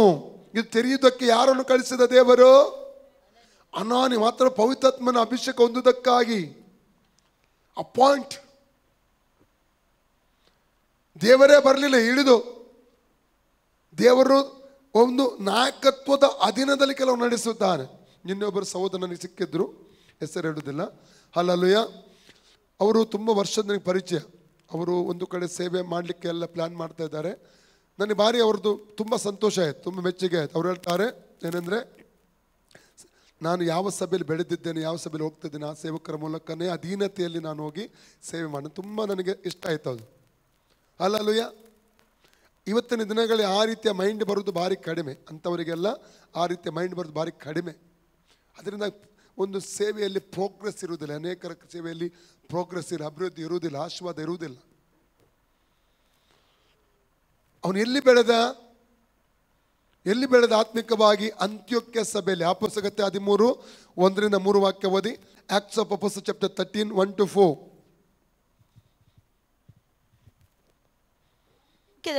ಅಂತ್ಯೋಕ್ಯದಲ್ಲಿದ್ದ ಸಭೆಯೊಳಗೆ ಪ್ರವಾದಿಗಳು, ಬೋಧಕರು ಇದ್ದರು. ಯಾರ್ಯಾರೆಂದರೆ ಬಾರ್ನಬ, ನಿಗರನೆಂಬ ಸಿಮೆಯೋನ, ಕುರೇನದ ಲುಕ್ಯ, ಉಪರಾಜನಾದ ಹೆರೋದನ ಸಾಕತಮ್ಮನಾದ ಮೆನಹೇಲ, ಸೌಲ ಇವರೇ. ಇವರು ಕರ್ತನನ್ನು ಸೇವಿಸುತ್ತಾ ಉಪವಾಸ ಮಾಡುತ್ತಾ ಇದ್ದಾಗ ಪವಿತ್ರಾತ್ಮನು, ನಾನು ಬಾರ್ನಬ ಸೌಲರನ್ನು ಕರೆದ ಕೆಲಸಕ್ಕಾಗಿ ಅವರನ್ನು ಪ್ರತ್ಯೇಕಿಸಿರಿ ಎಂದು ಹೇಳಿದನು. ಆಗ ಅವರು ಉಪವಾಸವಿದ್ದು ಪ್ರಾರ್ಥನೆ ಮಾಡಿ ಆ ಇಬ್ಬರ ಮೇಲೆ ಹಸ್ತಾರ್ಪಣೆ ಮಾಡಿ ಅವರನ್ನು ಕಳಿಸಿ. ನೋಡಿ, ತುಂಬ ಜನ ಪ್ರವಾದಿಗಳಿದ್ದಾರೆ ಅಲ್ಲಿ, ತುಂಬ ಜನ ಬೋಧಕರ ಸಭೆಯಲ್ಲಿದ್ದಾರೆ. ಎಲ್ಲರಿಗೂ ಅಭಿಷೇಕ ಇದೆ, ಕೃಪೆ ಇದೆ ಅಂತ ಓಡಲಿಲ್ಲ ಅವರು ಸಭೆ ಬಿಟ್ಟು. ಈ ಪಾಯಿಂಟ್ ನಾವು ನೋಟ್ ಮಾಡಬೇಕು. ಅಲ್ಲಲ್ಲಿಯ ಸಭೆ ಬಿಟ್ಟು ಅಲ್ಲಿ ಹೋಗ್ತೇನೆ, ಇಲ್ಲಿ ಹೋಗ್ತೇನೆ, ಅಲ್ಲಿ ಮಾಡ್ತೇನೆ, ಇದು ಮಾಡ್ತೇನೆ ಅಂತ ಹೋಗಲಿಲ್ಲ. ಅವ್ರು ಏನು ಮಾಡ್ತಾ ಇದ್ದಾರೆ? ಒಟ್ಟಾಗಿ ಸೇರಿ ಉಪವಾಸ ಮಾಡಿ ಪ್ರಾರ್ಥನೆ ಮಾಡಿ ಯಾರನ್ನು ಪ್ರತ್ಯೇಕಿಸಬೇಕು, ಪೂರ್ಣ ಸೇವೆಗೆ ಯಾರನ್ನು ಪ್ರತ್ಯೇಕಿಸಬೇಕು, ಉಪವಾಸ ಮಾಡಿಕೊಂಡು. ಇದು ರೀತಿ, ಸೇವೆಗೆ ಕಳಿಸುವಂಥ, ಸೇವೆಗೆ ಹೋಗುವಂಥ ರೀತಿ ಇದು. ಕೆಲವೊಮ್ಮೆ ಸೇವೆ ಹೇಗೆ ಮಾಡ್ತಾರೆ ಗೊತ್ತುಂಟು? ಕೆಲವೊಬ್ಬರು ಏನು ಮಾಡ್ತಾರೆ ಸೇವೆಗೆ? ಎಲ್ಲಿಂದ ಬಂದು, ಯಾರು ಕಳಿಸಿದ್ದು ನಿನ್ನ ಸೇವೆಗೆ? ಇಲ್ಲ, ನಾನೇ ಬಂದೆ, ನಾನೇ ಮಾಡ್ತಾ ಇದ್ದೇನೆ. ಹೌದು, ಇಂಡಿಪೆಂಡೆಂಟ್ ಆಗಿ ಮಾಡ್ತಾ ಇದ್ದೀನಿ. ಹೌದಾ? ಅಲ್ಲಲ್ಲಿ ನಿನ್ನ ಮೇಲೆ ಯಾರಿದ್ದಾರೆ? ದೇವರಿದ್ದಾರೆ. ಅವ್ರು ನೇರವಾಗಿ ಸ್ವರ್ಗದಿಂದ ಇಳಿದು ಬಂದದವರು. ನಿನ್ನ ಮೇಲೆ ಯಾರಿದ್ದಾರೆ? ದೇವರಿದ್ದಾರೆ. ಕೆಲವೊಬ್ಬರು ಒಂದು ಸಭೆಯಲ್ಲಿ ಏನಾದರೂ ಅಸಮಾಧಾನ ಆದರೆ, ಪಾಸ್ಟರ್ ವಿಷಯದಲ್ಲಿಯೋ ವಿಶ್ವಾಸಗಳ ವಿಷಯದಲ್ಲಿಯೋ ಬಿಟ್ಟು ಹೋಗೋದು, ಸಭೆ ಸ್ಟಾರ್ಟ್ ಮಾಡೋದು. ಅದು ಕೂಡ ಅವರೊಟ್ಟಿಗೆ ಯಾರು ಆಚೆ ಈಚೆ ಅವರೊಟ್ಟಿಗೆ 4-5 ಜನ ಯಾರು ಇದ್ದಾರೆ ಕರ್ಕೊಂಡು ಹೋಗ್ತಾರೆ. ಅದು ಸೇವೆ ಮಾಡುವ ರೀತಿ ಅಲ್ಲ. ಸೇವೆ ಮಾಡುವ ರೀತಿ ಅಲ್ಲ, ಅದು ಪ್ರಾಸ್ಪರ್ ಆಗಲ್ಲ. ಯಾವ ಆತ್ಮದೊಂದಿಗೆ ನೀನು ಓದಿ, ಯಾವ ಸ್ಪಿರಿಟ್ನೊಂದಿಗೆ ಹೋಗಿ ಸೇವೆಗೆ ಓದಿ ನೀನು, ಅದೇ ಆತ್ಮ ಅಲ್ಲಿ ವರ್ಕ್ ಆಗ್ತದೆ. ಸೇಮ್ ಸ್ಪಿರಿಟ್, ಸೇಮ್ ಅನಾಯಿಂಟಿಂಗ್ ಅಲ್ಲಿ ರಿಲೀಸ್ ಆಗ್ತದೆ. ಹಲ್ಲೆಲೂಯಾ. 22:8 ಓದಿ. ಜ್ಞಾನೋಕ್ತಿ ಪ್ರಾಬ್ಸ್ 22:8.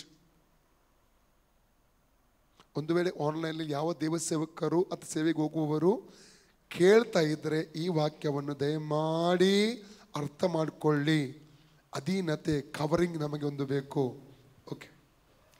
ಕೆಟ್ಟತನವನ್ನು ಬಿತ್ತುವವನು ಕೇಡನ್ನೇ ಕೊಯ್ಯುವನು. ಕೆಟ್ಟತನವನ್ನು ಬಿತ್ತುವವನು ಕೇಡನ್ನೇ ಕೊಯ್ಯುವನು. ಎಲ್ಲರಲ್ಲಿ ಕೆಟ್ಟತನವನ್ನು ಬಿತ್ತುವವನು ಕೇಡನ್ನೇ ಕೊಯ್ಯುವನು.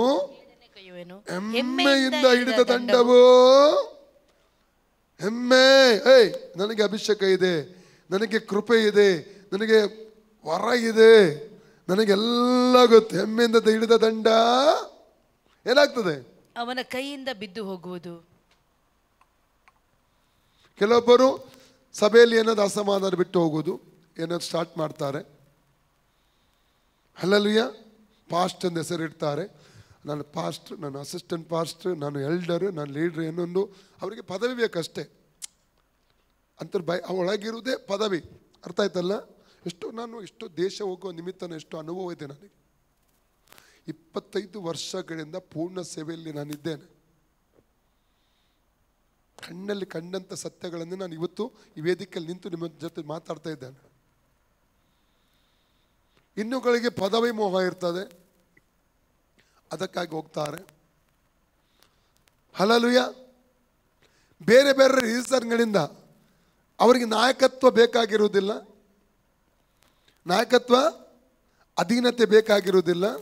ಸ್ವಂತ ಇಷ್ಟದಿಂದ ಹೋಗಿ ಅವರು ಮಾಡ್ತಾರೆ, ಕೊನೆಗೆ ಪೆಟ್ಟು ತಿಂತಾರೆ. ಕೊನೆಗೆ ಅಲ್ಲಿಯೂ ಇರಲ್ಲ, ಇಲ್ಲಿಯೂ ಇರಲ್ಲ. ಹಾಗೆ ಆಗ್ತದೆ. ಅದು ಸೇವೆ ಅಲ್ಲ. ಸೇವೆಗೆ ಹೋಗಬೇಕಾದ್ರೆ ಈಗ ನನಗೆ ಮೊನ್ನೆ ದಿವಸ ನಾನು ಒಂದು ಸಹೋದರ ಬಗ್ಗೆ ಹೇಳಿದೆ. ಆ ಸೇವೆಗೆ ಅವರು ನನಗೆ ಹೇಳಿದರು, ನನ್ನ ಮೇಲೆ ಸೇವಕರಿದ್ದಾರೆ, ಅವರು ಇಲ್ಲಿ ಬರ್ತಾರೆ, ಅವರೊಂದು ಮಾತನಾಡಿದೆ. ಅವರು ಉಪವಾಸದಲ್ಲಿ ಇದ್ದಾಗ ನನ್ನೊಟ್ಟಿಗೆ ಮಾತನಾಡಿದರು, ನನ್ನನ್ನು ಕಳಿಸಿದ್ರು. ನಾನು ಅವರ ಅದಕ್ಕೆ ಸೇವೆ ಮಾಡ್ತೇನೆ. ಅದು ರೀತಿ, ಅದು ಸೇವೆ ಮಾಡುವ ರೀತಿ, ಅದು ಸೇವೆಗೆ ಹೋಗುವಂಥ ರೀತಿ. ಅದು ಆ ರೀತಿ ನಾವು ಸೇವೆ ಮಾಡಬೇಕು. ಒಂದು ಸಭೆಯಿಂದ ಕಳಿಸಲ್ಪಡಬೇಕು. ಇನ್ನೊಂದು ವಿಷಯ ಹೇಳ್ತೇನೆ, ದೇವಸೇವಕರು ಸೇವೆಗೆ ಹೋಗುವವರು ಹೋಗ್ಲಿಕ್ಕೆ ರೆಡಿ ಹೋಗ್ಲಿಕ್ಕೆ ಕೇಳ್ತಾ ಇದ್ದಾರೆ. ನಿಮ್ಗೆ ಇನ್ನೊಂದು ವಿಷಯ ಹೇಳ್ತಾನೆ. ನಿಮ್ಮನ್ನು ಒಂದು ಸಭೆಯಿಂದ ಸೇವೆಗೋಸ್ಕರ ಅಪಾಯಿಂಟ್ ಮಾಡಿ ಕಳಿಸಿದ ಮೇಲೆ ಒಂದು ಸ್ಥಳಕ್ಕೆ ನಿಮ್ಮ ನಾಯಕರ ಜೊತೆ ಅನ್ಯೋನ್ಯತೆ ಸಂಬಂಧ ಇಟ್ಕೋಬೇಕು. ಒಳ್ಳೆ ಸಂಬಂಧ. ಪಾಸ್ಟ್ರೇ ಪ್ರಾರ್ಥಿಸಿರಿ. ಎಷ್ಟೋ ಜನ ನೋಡಿದ್ದೇನೆ, ಪಾಸ್ಟ್ರೇ ನಾನು ಇಲ್ಲಿ ಟ್ರಾವೆಲಿಂಗಲ್ಲಿ ಸೇವೆಗೆ ಹೋಗ್ತಾ ಇದ್ದೇನೆ, ಪ್ರಾರ್ಥಿಸಿರಿ. ಪಾಸ್ಟ್ರೇ ನಾನು ಈ ರೀತಿ ಆಲಯ ಕಟ್ಟಿಗೆ ಹೋಗ್ತಾ ಇದ್ದೇನೆ, ಪ್ರಾರ್ಥಿಸಿರಿ. ಪಾಸ್ಟ್ರೇ ನಾನು ಇಂಥ ಒಂದು ಸ್ಥಳ ತಗೊಳ್ಳಿಕ್ಕೆ ಹೋಗ್ತೇನೆ, ಪ್ರಾರ್ಥಿಸಿರಿ. ಪಾಸ್ಟ್ರೇ ಇವತ್ತು ದೀಕ್ಷಾಸನದ ಆರಾಧನೆ ಇದೆ, ಪ್ರಾರ್ಥಿಸಿರಿ. ಪಾಸ್ಟ್ ಈ ರೀತಿಯ ಸಮಸ್ಯೆ ಬಂದಿದೆ, ಆಲೋಚನೆ ಕೊಡಿ. ನಿಮ್ಮನ್ನು ಕರೆಕ್ಷನ್ ಮಾಡ್ಲಿಕ್ಕೆ ಒಬ್ಬರು ಬೇಕು, ನಿಮ್ಮನ್ನು ಗದರಿಸ್ಲಿಕ್ಕೆ ಒಬ್ಬರು ಬೇಕು, ತಿದ್ದಲಿಕ್ಕೆ ಒಬ್ಬರು ಬೇಕು, ನಿಮ್ಮ ಮೇಲೆ ಒಬ್ಬರು ಬೇಕು, ಮಾರ್ಗದರ್ಶನಕ್ಕೆ ಮಾಡ್ಲಿಕ್ಕೆ ಒಬ್ಬರು ಬೇಕು. ಇಲ್ಲದೆ ಹೋದರೆ ಸೈತಾನ ಉರ್ಲಿನಲ್ಲಿ ಸುಲಭವಾಗಿ ಸಿಕ್ಕಾಕೊಳ್ತೀರಿ, ಪಾಪದಲ್ಲಿ ಬಿದ್ದು ಹೋಗ್ತೀರಿ. ಹಲ್ಲೆಲೂಯಾ. ದೇವರ ನಾಮ ದೂಷಣೆಗೆ ಒಳಗಾಗುತ್ತದೆ. ಕವರಿಂಗ್ ಎಂಬುವಂಥದ್ದು ಇಂಪಾರ್ಟೆಂಟ್. ಹೊದಿಕೆ ಆತ್ಮಿಕ ಹೊದಿಕೆ, ಮೆಂಟರ್ಶಿಪ್ ಎಂಬುವಂಥದ್ದು ತುಂಬ ಪ್ರಾಮುಖ್ಯ ಸೇವೆಯಲ್ಲಿ. ಹಲ್ಲೆಲೂಯಾ. ಒಂದು ಸಭೆಯಿಂದ ಕಳಿಸಲ್ಪಟ್ಟು ನಿಮ್ಮ ಕಳಿಸಿದಂಥ ಅಪೊಸ್ತಲರು ನಿಮ್ಮ ನಾಯಕರೇ ಆಗಿರ್ತಾರೆ. ಅವರೊಟ್ಟಿಗೆ ಸಂಬಂಧ ಇಟ್ಟುಕೊಂಡು ಸೇವೆ ನೀವು ನಡೆಸ್ತಾ ಇದ್ದರೆ ಆಶೀರ್ವಾದ. ಕೆಲವೊಬ್ಬರಿಗೆ ಹೇಗೆ ಅಂದರೆ ಪ್ರವಾದಿಗಳು ಒಂದು ಪ್ರವಾದನೆ ಹೇಳಿಬಿಡ್ತಾರೆ. ಅಲ್ಲ, ಅವರಿಗೆ ದೊಡ್ಡ ಬೆನ್ನಿನಿಗೆ ಪ್ರಾಪಸಿ ಸಮೇತ ಹೇಳಿದ್ರು. ಗೊತ್ತುಂಟ ನಿಮಗೆ? ಅವರೇ ನನಗೆ ಪ್ರಾಪಸಿ ಹೇಳಿದ್ದು. ಕೆಲವರು ಹೇಳಿದ್ದು ರೈನರ್ ಬಂಕೆಗೆ ಪ್ರಾಪಸಿ ಹೇಳಿದವರೇ ನನಗೆ ಪ್ರಾಪಸಿ ಹೇಳಿದ್ದು. ಅವರು ಅಳತೆ ಮಾಡೋದು ಎಲ್ಲಿ ಗೊತ್ತುಂಟ? ದೊಡ್ಡ ಸೇವಕರಿಗೂ ಪ್ರೊಫೆಸ್, ನನಗೂ ಪ್ರೊಫೆಸ್ ಹೇಳಿದೆ, ಅದು ಸತ್ಯ ಪ್ರೊಫೆಸ್ ಎಂಬುದು. ಆದರೆ ಅಳತೆ ಗೋಲು ಅದಲ್ಲ. ದೊಡ್ಡವ್ರಿಗೆ ಹೇಳಿರ್ಬೋದು, ಕಾರಣ ಅವರಿಗೆ ಆ ಕೃಪೆ ದೇವರು ಕೊಟ್ಟಿದ್ದಾನೆ. ಎಲ್ಲರಿಗೂ ಹೇಳ್ತಾರೆ, ಅವರು ದೊಡ್ಡವರು ಚಿಕ್ಕವರು ಅಂತ ಇಲ್ಲ, ಅದು ಸೇವೆ ದೇವರು ಕೊಟ್ಟಿದ್ದಾರೆ, ಪ್ರವಾದನ ವರ. ಆದರೆ ವಿವೇಚನೆ ಮಾಡುವುದು ನಮ್ಮ ಕೆಲಸ. ವಾಕ್ಯ ಆಧಾರವಾದ ಪ್ರವಾದನೆ ನಮಗೆ ಬರದೆ ಹೋದರೆ ಅದನ್ನು ನಂಬಬಾರದು. ಪೌಲ ಹೇಳ್ತಾನೆ, ಗಲಾತ್ಯ 1:6-9 ವಾಕ್ಯ, ಗಲಾತ್ಯನ್ 1:6-9, ಪರಲೋಕದಿಂದ ಬಂದ ದೇವದೂತನೇ ಆಗಲಿ ನಾವು ಸಾರಿದಂಥ ಸುವಾರ್ತೆಯನ್ನು ಬಿಟ್ಟು ಬೇರೆ ಯಾವುದು ಸಾರಿದರೆ ಅವರು ಶಾಪಗ್ರಸ್ತನು. ವಾಕ್ಯಕ್ಕೆ ವಿರುದ್ಧವಾದ, ದೇವರ ವಾಕ್ಯದ ವ್ಯವಸ್ಥೆಯಿಂದ ತಪ್ಪಿಸುವಂಥ ಯಾವುದೇ ಪ್ರವಾದನೆ ಬಂದರೆ ಅದು ದೇವರಿಂದ ಬಂದದ್ದು ಅಲ್ಲವೇ ಅಲ್ಲ. ಅರ್ಥ ಆಯ್ತಾ? ಹಲ್ಲೆಲೂಯಾ. ಕೆಲವೊಬ್ಬರು ಬರ್ತಾರೆ ಮನೆಗೆ, ಪಾಸ್ಟಿಗೆ ಗೊತ್ತಾಗದೆ ಬರ್ತಾರೆ, ದೇವರಾತ್ಮನ ಹೇಳ್ತಾ ಇದ್ದಾನೆ ಇಲ್ಲಿ ಒಂದು ಉಪವಾಸ ಕೂಟ ಇಡಬೇಕಾದ, ಪಾಸ್ಟಿಗೆ ಹೇಳಬೇಡಿ ಅಂತ ಹೇಳ್ತಾರೆ. ಅದು ಕೂಡ ದೇವರಾತ್ಮನ ಹೇಳಿದ್ದಾನೆ, ಗೊತ್ತಿಲ್ಲ ನಮಗೆ, ಇಡ್ತಾರೆ. ಮತ್ತು ಇಲ್ಲಿ ಒಂದು ಚಿಕ್ಕ ಸಭೆ ಸ್ಟಾರ್ಟ್ ಮಾಡಬೇಕಂತ ಅವ್ರು ನಿಮ್ಮ ಮನೆಯಲ್ಲೇ ಮಾಡಬೇಕಂತ ಹೇಳ್ತಿದ್ದಾನೆ. ಮೊನ್ನೆ ದಿವಸ ನಾನು ಬಾರೇನ್ಗೆ ಹೋದಾಗ ಒಂದು ಸಹೋದರ ನನ್ನ ಬಳಿ ಒಂದು ಮಾತು ಹೇಳಿದರು. ಒಂದು ಸೇವಕರ ವಿಷಯ ಮಾತಾಡಿದ್ರು. ಒಂದು ಸೇವಕರು ಒಂದು ಕಡೆ ಕೂಟಕ್ಕೆ ಪ್ರಾರ್ಥನೆ ಕರೀತಿದ್ದಾರಂತ. ಅವರು ಹೋಗ್ತಿದ್ರು, ಅಲ್ಲಿ ಸಂಬಂಧ ಇಟ್ಕೊಂಡಿದ್ರು. ಒಂದು ದಿವಸ ಅಲ್ಲಿಯ ಮೇನ್ ಸೇವಕರಿದ್ದಾರೆ, ಅವರ ಬಳಿ ಹೋಗಿ ಈ ಸ್ಥಳ ಎಲ್ಲ ದೇವ್ರು ನಾನು ದರ್ಶನ ನೋಡಿದ್ದೇನೆ, ದೇವರು ಹೇಳಿದ್ದಾರೆ ಇದೆಲ್ಲ ಈ ಸ್ಥಳ ಉಂಟಲ್ಲ ನಿಮ್ಮದು ಈ ಆಲಯ, ಇದು ನನಗೆ ಬರೆದು ಕೊಡಬೇಕಂತ ದೇವರಾತ್ಮನ ಹೇಳಿದ್ದಾನೆ ಅಂತ ಹೇಳಿದ್ರಂತೆ. ಅವ್ರು ಹೇಳಿದ ಆಯಿತು, ತೊಂದರೆ ಇಲ್ಲ, ನಿಮ್ಮೊಟ್ಟಿಗಿದ್ರು ನನ್ನೊಟ್ಟಿಗಿದ್ರು ಮಾತಾಡಲಿ, ಮತ್ತೆ ನೋಡೋಣ ಅಂತ ಹೇಳಿದ್ರಂತೆ. ಅವ್ರು ಹಾಗೆ ಹೋಗಿಬಿಟ್ರು. ನಡೆದ ಘಟನೆ ಎಲ್ಲಿ ಅಂತ ಹೇಳೋದಿಲ್ಲ. Hallelujah, hallelujah.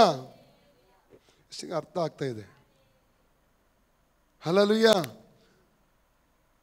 ದಾರಿ ತಪ್ಪಿಸುವಂಥ, ನಿಮ್ಮ ಸೇವಕರ ಐಕ್ಯತೆಯಿಂದ ತಪ್ಪಿಸುವಂತಹ, ನಿಮ್ಮ ಸಭೆಯ ಅನ್ಯೋನ್ಯ ತಪ್ಪಿಸುವಂಥ ಯಾವುದೇ ಪ್ರವಾದನೆ ಇದೆ, ದೇವರ ವಾಕ್ಯದ ವ್ಯವಸ್ಥೆಯನ್ನು ತಪ್ಪಿಸುವಂಥ ಪ್ರವಾದನೆ ಇದ್ದರೆ ನಂಬೇಡಿ, ಅದು ದೇವರಾತ್ಮನಿಂದ ಅಲ್ಲ, ಸೈತಾನಿಂದ ಬಂದದ್ದು. ಯೆರೆಮೀಯ 23:9-40 ಮತ್ತೆ ಮನೆಗೆ ಹೋಗಿ ಓದಿ. ಜೆರೆಮೀಯ 23:9-40 ಅದೀಗ ಬೇಕಾದದ್ದು. ಯೆರೆಮೀಯ 23:13-14 ವಾಕ್ಯ ಓದಿ. ಜೆರೆಮೀಯ ಚಾಪ್ಟರ್ 23:13-14 ವಾಕ್ಯ ಓದಿ.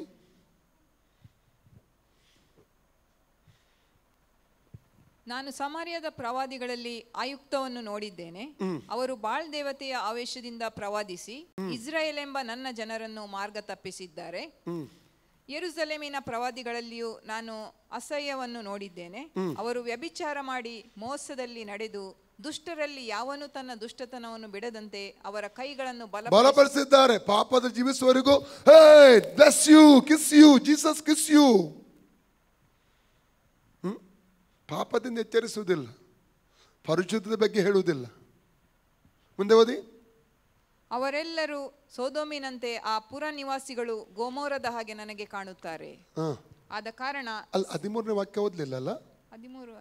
13ಕ್ಕೆ ಬನ್ನಿ. ನಾನು ಸಮಾರ್ಯದ ಪ್ರವಾದಿಗಳಲ್ಲಿ ಆಯುಕ್ತವನ್ನು ನೋಡಿದ್ದೇನೆ. ಅವರು ಬಾಳ್ ದೇವತೆಯ ಯಾವ ದೇವತೆಯ? ಬಾಳ್ ದೇವತೆಯ ಆವೇಶದಿಂದ ಪ್ರವಾದಿಸಿ ಇಸ್ರಾಯೇಲ್. ನೋಡಿ, ದೇವರ ವ್ಯವಸ್ಥೆಗೆ ನಿಯಮಕ್ಕೆ ವಿರೋಧವಾಗಿ ಬರುವಂತ ಪ್ರವಾದನೆಯು ಪವಿತ್ರಾತ್ಮನಿಂದ ಬರುವುದಿಲ್ಲ, ಇದು ಬೇರೆ ಆತ್ಮನಿಂದ ಕೂಡ ಬರ್ತದೆ. ಬೇರೆ ಆತ್ಮ ಯಾಕೆ ಅವರನ್ನು ಆಳ್ವಿಕೆ ಮಾಡ್ತಾನೆ ಗೊತ್ತುಂಟ? ಯಾಕೆ ಬೇರೆ ಆತ್ಮ ಅವರ ಮೇಲೆ ಇದು ಮಾಡ್ತದೆ? ಯಾಕಂದರೆ ಅವರ ಜೀವಿತದಲ್ಲಿ ಪರಿಶುದ್ಧತೆ ಇರುವುದಿಲ್ಲ, ದೇವರೊಟ್ಟಿಗೆ ಸಂಬಂಧ ಇರುವುದಿಲ್ಲ. ಆರಂಭ ಕಾಲಘಟ್ಟದಲ್ಲಿ ದೇವರವರನ್ನು ಉಪಯೋಗಿಸಿರ್ತಾನೆ. ದೇವರೊಟ್ಟಿಗೆ ಸಂಬಂಧ ಸರಿ ಇದ್ದಾಗ, ಪರಿಶುದ್ಧತೆ ಇದ್ದಾಗ ಉಪಯೋಗಿಸಿ, ಪ್ರಾರ್ಥನೆ ಜೀವಿತ ಇದ್ದಾಗ ಉಪಯೋಗಿಸ್ತಾನೆ. ಈಗ ಅದು ಇಲ್ಲ, ಪಾಪ ಬಂದು ಬಿಟ್ಟಿದ್ದ ಒಳಗೆ ಪ್ರಾರ್ಥನೆ ಜೀವಿತ ಇಲ್ಲ, ಇನ್ನೊಂದು ಆತ್ಮ ಅವ್ರು ನಡೆಸ್ತದೆ ಮತ್ತೆ ಕೊನೆಗೆ. ಅಂತಂದ್ರೆ ಸುಳ್ಳು ಪ್ರವಾದನೆಗಳು ಬರಲಿಕ್ಕೆ ಆರಂಭವಾಗುತ್ತದೆ. ಎಷ್ಟಂಗೆ ಅರ್ಥ ಆಗ್ತಾ ಇದೆ? ಹಲ್ಲೆಲೂಯಾ. 1 ತಿಮೋಥೆಯ 4:1-2 ಓದಿ. 1 ತಿಮೋಥಿ 4:1-2 ಇಲ್ಲಿ ಬರ್ತೇವೆ ಪುನಃ.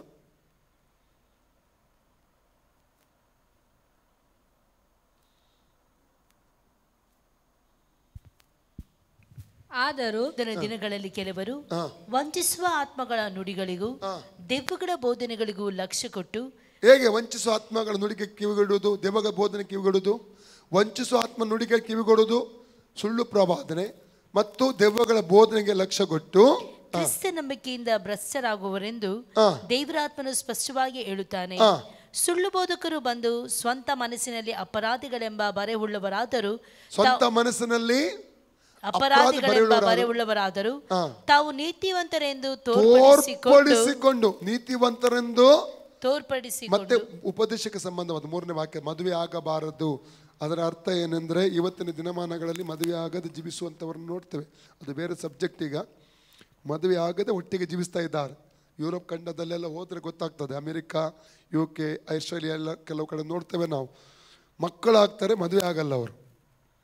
ಅಲ್ಲಲ್ಲಿಯ ಗಂಡು ಹೆಣ್ಣು ಹೆಣ್ಣು ಮದುವೆ ಆಗಲ್ಲ, ಒಟ್ಟಿಗೆ ಜೀವಿಸ್ತಾರೆ. ಮದುವೆಗೆ ಸಂಬಂಧವಾದ ಬೋಧನೆ ಅದು, ಮತ್ತೆ ಅದು ಬೇಡ. Okay, praise God. ಓಕೆ, ಯೆರೆಮೀಯ 23:15 ಓದಿ. ಜೆರೆಮಿಯಾ 23:15 ಓದುವ. ಕಾರಣ ಸೇನಾಧೀಶನಾದಂಥ ಯೆಹೋವನು ಪ್ರವಾದಿಗಳ ವಿಷಯದಲ್ಲಿ ಈಗನ್ನುತ್ತಾನೆ, ಆಹಾ, ನಾನೇ ಇವರಿಗೆ ಕಹಿಯಾದ ಆಹಾರ ಪಾನಗಳನ್ನು ಕೊಡುವೆನು. ಯೆರೂಸಲೇಮಿನ ಪ್ರವಾದಿಗಳಿಂದ ಭ್ರಷ್ಟತನವು ದೇಶದಲ್ಲೆಲ್ಲ ಹರಡಿದೆಯಷ್ಟೇ. ಸೇನಾಧೀಶನಾದಂಥ ಯೆಹೋವನು ಇಂತೆನ್ನುತ್ತಾನೆ, ನಿಮಗೆ ಪ್ರವಾದಿಸುವ ಪ್ರವಾದಿಗಳ ಮಾತುಗಳನ್ನು ಕೇಳಬೇಡಿರಿ. ನಿಮ್ಮಲ್ಲಿ ವ್ಯರ್ಥ ನಿರೀಕ್ಷೆಯನ್ನು ಹುಟ್ಟಿಸುತ್ತಾರೆ. ಯೆಹೋವನ ಬಾಯಿಂದ ಹೊರಡದಂಥದನ್ನು ನುಡಿಯದೆ ಸ್ವಂತ ಹೃದಯಕ್ಕೆ ಒಳೆದದನ್ನೇ ಹೇಳುತ್ತಾರೆ. ನನ್ನನ್ನು ಅಸಡ್ಡೆ ಮಾಡುವವರಿಗೆ ನಿಮಗೆ ಶುಭವಾಗುವುದು ಎಂಬುದಾಗಿ ಯೆಹೋವನು ಅಂದಿದ್ದಾನೆ ಎಂದು ಹೇಳುತ್ತಲೇ ಇದ್ದಾರೆ. ಸ್ವಂತ ಹೃದಯದ ಹಠದಿಂದ ನಡೆಯುವವರೆಲ್ಲರಿಗೂ ನೋಡಿ, ಇಂಪಾರ್ಟೆಂಟ್, ನನ್ನನ್ನು ಅಸಡ್ಡೆ ಮಾಡುವವರಿಗೆ ಏನ್ ಹೇಳ್ತಾ ಇದ್ದಾರೆ? ನಿಮಗೆ ಶುಭವಾಗುವುದು ಎಂಬುದಾಗಿ. ದೇವರನ್ನು ಅಸಡ್ಡೆ ಯಾರು ಮಾಡ್ತಾ ಇದ್ದಾರಲ್ಲ ಅವರಿಗೆ ಏನು ಹೇಳುದು? ದೈವಿಕ ಕಾರ್ಯಗಳನ್ನು, ಪ್ರಾರ್ಥನಾ ಜೀವಿತ ಇಲ್ಲ, ದೇವರೊಟ್ಟಿಗೆ ಸಂಬಂಧ ಇಲ್ಲ, ಪರಿಶುದ್ಧ ಜೀವಿತ ಇಲ್ಲ, ದೇವರ ಅಸಡ್ಡೆ ಮಾಡ್ಕೊಂಡು ಜೀವನ ಮಾಡ್ತಾ ಇದ್ದವರಿಗೆ bless you, Jesus bless you, Jesus kiss you, Jesus give you car, Jesus give Benz car ಅಂತವರಿಗೆಲ್ಲ ಏನು ಹೇಳ್ತಾರೆ? ಗೋಲ್ಡ್ ಡಸ್ಟ್ ಗಿತ್ತಾರೆ ದೇವರು, ಅದು ಕೊಡ್ತಾರೆ, ಇದು ಕೊಡ್ತಾರೆ. ಇಂಥವರಿಗೆಲ್ಲ ಪ್ರವಾದನೆಗಳು. ಮುಂದೆ ಓದಿ. ನಿಮಗೆ ಶುಭವಾಗುವುದು ಎಂಬುದಾಗಿ ಯೆಹೋವನು ಅಂದಿದ್ದಾನೆ ಎಂದು ಹೇಳುತ್ತಲೇ ಇದ್ದಾರೆ. ಸ್ವಂತ ಹಠದಂತೆ ನಡೆಯುವರೆಲ್ಲರಿಗೂ ನಿಮಗೆ ಯಾವ ಕೇಡು ಸಂಭವಿಸದು. ನಾನು ಮಾಡ್ತೇನೆ, ನಾನು ಹೋಗ್ತೇನೆ, ನಾನು ಇಷ್ಟದಂತೆ ಹೋಗ್ತೇನೆ, ಇಷ್ಟ ಪ್ರಕಾರ ಮಾಡ್ತೇನೆ. ಅವನು ಯಾರು ನನಗೆ ಕೇಳಲಿಕ್ಕೆ? ಆ ಪಾಸ್ಟ್ ಯಾರು ನನಗೆ ಕೇಳಲಿಕ್ಕೆ? ಆ ಬ್ರದರ್ ಯಾರು ನನಗೆ ಕೇಳಲಿಕ್ಕೆ? ಆ ಸಿಸ್ಟರ್ ಯಾರು ನನಗೆ ಕೇಳಲಿಕ್ಕೆ? ನನ್ನ ಸ್ವಂತ ನಾನು ಮಾಡ್ತೇನೆ, ನಾನು ಓಡ್ತೇನೆ ಅಂಥವರಿಗೆಲ್ಲ, ಅಂಥವ್ರಿಗೆ ಏನು ಹೇಳ್ತಿದ್ದಾರೆ? ಯಾವ ಕೇಡು ಸಂಭವಿಸದು ಎಂದು ನಡೆಯುತ್ತಾರೆ. Don't ವರ್ರಿ, you go. ದೇವನ ನಡೆಸ್ತಾನೆ, ನಿನ್ನನ್ನು ನಡೆಸ್ತಾನೆ. ಅರ್ಥ ಆಯ್ತಾ? ದಾರಿ ತಪ್ಪಿಸುವಂಥದ್ದು ಪ್ರವಾದನೆಯನ್ನೇ ನಮ್ಮ ಆತ್ಮಿಕ ಜೀವಿತದ ಅಸ್ಥಿವಾರವನ್ನಾಗಿ ಮಾಡ್ಕೋಬ, ನೆನಪಿಟ್ಟುಕೊಳ್ಳಿ. ಯಾಕಂದ್ರೆ 1 ಥೆಸಲೋನಿಕ 5ನೇ ಅಧ್ಯಾಯ 19ನೇ ವಾಕ್ಯ ಓದಿ. 1 ಥೆಸಲೋನಿಕ ಚಾಪ್ಟರ್ 5 19-20 19-20 ವಾಕ್ಯ ಓದಿ, ಬೇಗ ಓದಿ. ಪವಿತ್ರಾತ್ಮನನ್ನು ನಂದಿಸಬೇಡಿರಿ, ಪ್ರವಾದನೆಗಳನ್ನು ಈನೈಸಬೇಡಿರಿ, ಆದರೆ ಎಲ್ಲವನ್ನು ಪರಿಶೋಧಿಸಿಕೊಳ್ಳಿರಿ, ಒಳ್ಳೆದನ್ನೇ ಭದ್ರವಾಗಿ ಹಿಡಿದುಕೊಳ್ಳಿರಿ. ಒಳ್ಳೆದನ್ನೇ ಭದ್ರವಾಗಿ, ಎಲ್ಲವನ್ನು ಪರಿಶೋಧಿಸಿ ಒಳ್ಳೆದನ್ನೇ ಭದ್ರವಾಗಿ ಹಿಡಿದುಕೊಳ್ಳಿರಿ. ಎಲ್ಲವನ್ನು ಪರಿಶೋಧನೆ ಮಾಡಿ ವಾಕ್ಯದ ಆಧಾರದಲ್ಲಿ, ಈ ದೇವರಿಂದ ಆತ್ಮನಿಂದ ಬಂದದ್ದು, ಪರಿಶೋಧನೆ ಮಾಡಿ. ದೇವರ ಕೃಪೆಯಿಂದ ನಮ್ಮ ಸಭೆಗೆ ಎಷ್ಟೋ ಪ್ರವಾದಿಗಳು ಬಂದಿದ್ದಾರೆ. ಆದರೆ ಎಷ್ಟೋ ಪ್ರವಾದಿಗಳು 4 ದಿವಸಕ್ಕಂತ ಬಂದರೆ 1 ದಿವಸದಲ್ಲೇ ಇಲ್ಲಿ ಹೋಗಿ ಎಷ್ಟೋ ಜನ ಗೊತ್ತಿಲ್ಲ. 1900 ದಿವಸದ ಆ ಕೂಟಗಳಲ್ಲಿ ದೇವರ ಕೃಪೆ ನನಗೊಂದು ವಿವೇಚನೆ, ಒಂದು ಆತ್ಮ ದೇವರು ಕೊಟ್ಟಿದ್ದಾನೆ. ಯಾವುದು ಸರಿ, ಯಾವುದು ತಪ್ಪು, ವಾಕ್ಯದ ಆಧಾರದಿಂದ ನಾವು ವಿವೇಚನೆ ಮಾಡಬೇಕು. ಯಾವುದು ನಮ್ಮ ದಾರಿ ತಪ್ಪಿಸ್ತದೆ, ದೇವರ ವ್ಯವಸ್ಥೆಯಿಂದ ನಮ್ಮನ್ನು ತಪ್ಪಿಸ್ತದೆ, ಅದನ್ನು ಚೆನ್ನಾಗಿ ನಾವು ಇದು ಮಾಡಬೇಕು. ದೇವರ ವ್ಯವಸ್ಥೆ, ಯಾವ ನಿಜವಾದ ಪ್ರವಾದನೆ ದೇವರ ವ್ಯವಸ್ಥೆಯಿಂದ ನಮ್ಮ ತಪ್ಪಿಸೋದೇ ಇಲ್ಲ. ದೇವರ ವ್ಯವಸ್ಥೆಯಿಂದ ನಮ್ಮನ್ನು ತಪ್ಪಿಸೋದೇ ಇಲ್ಲ. ನಾವು ಹೋಗುವಂಥ ಸಭೆಯಿಂದ, ಬೆಳೆಯುವಂಥ ಸಭೆಯ ಅನ್ಯೋನ್ಯತೆಯಿಂದ ಅದು ನಮ್ಮನ್ನು ತಪ್ಪಿಸಲ್ಲ. ನಮ್ಮ ಮೇಲೆ ನಾಯಕತ್ವದ ಸಂಬಂಧದಿಂದ ಅದು ನಮ್ಮನ್ನು ತಪ್ಪಿಸೋದಿಲ್ಲ.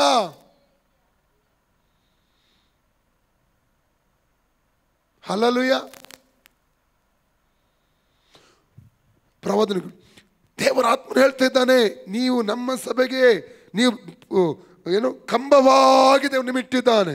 ಭಾರಿ ಖುಷಿ ಅವರಿಗೆ. ಒಂದು ಸಭೆಯಲ್ಲಿ ಹೋಗ್ತಾ ಇದ್ದಾರೆ, ಬೆಳೀತಾ ಇದ್ದಾರೆ, ಅಲ್ಲಿಯೇ ಎಲ್ಲ ಅವ್ರದ್ದು ರಕ್ಷಣೆ ದೀಕ್ಷೆಲ್ಲ ಆಗಿದೆ, ಮತ್ತೆ ಬೆಳೀತಾ ಇದ್ದಾರೆ. ಅಥವಾ ಒಂದು ಸಭೆಗೆ ಮದುವೆ ಆಗಿ ಬಂದಿದ್ದಾರೆ, ಹೋಗಿದ್ದಾರೆ, ಒಂದು ಸಭೆ ಇದೆ, ಅಲ್ಲಿ ಪ್ರವಾದನೆ ಹೇಳಿದ ಕೂಡಲೇ ಭಾರಿ ಖುಷಿ. ವಿವೇಚನೆ ಮಾಡ್ರಿ. ದೇವರತ್ನ ಹಾಗೆ ಹೇಳ್ತಾನ? ವಿವೇಚನೆ ಮಾಡಿ.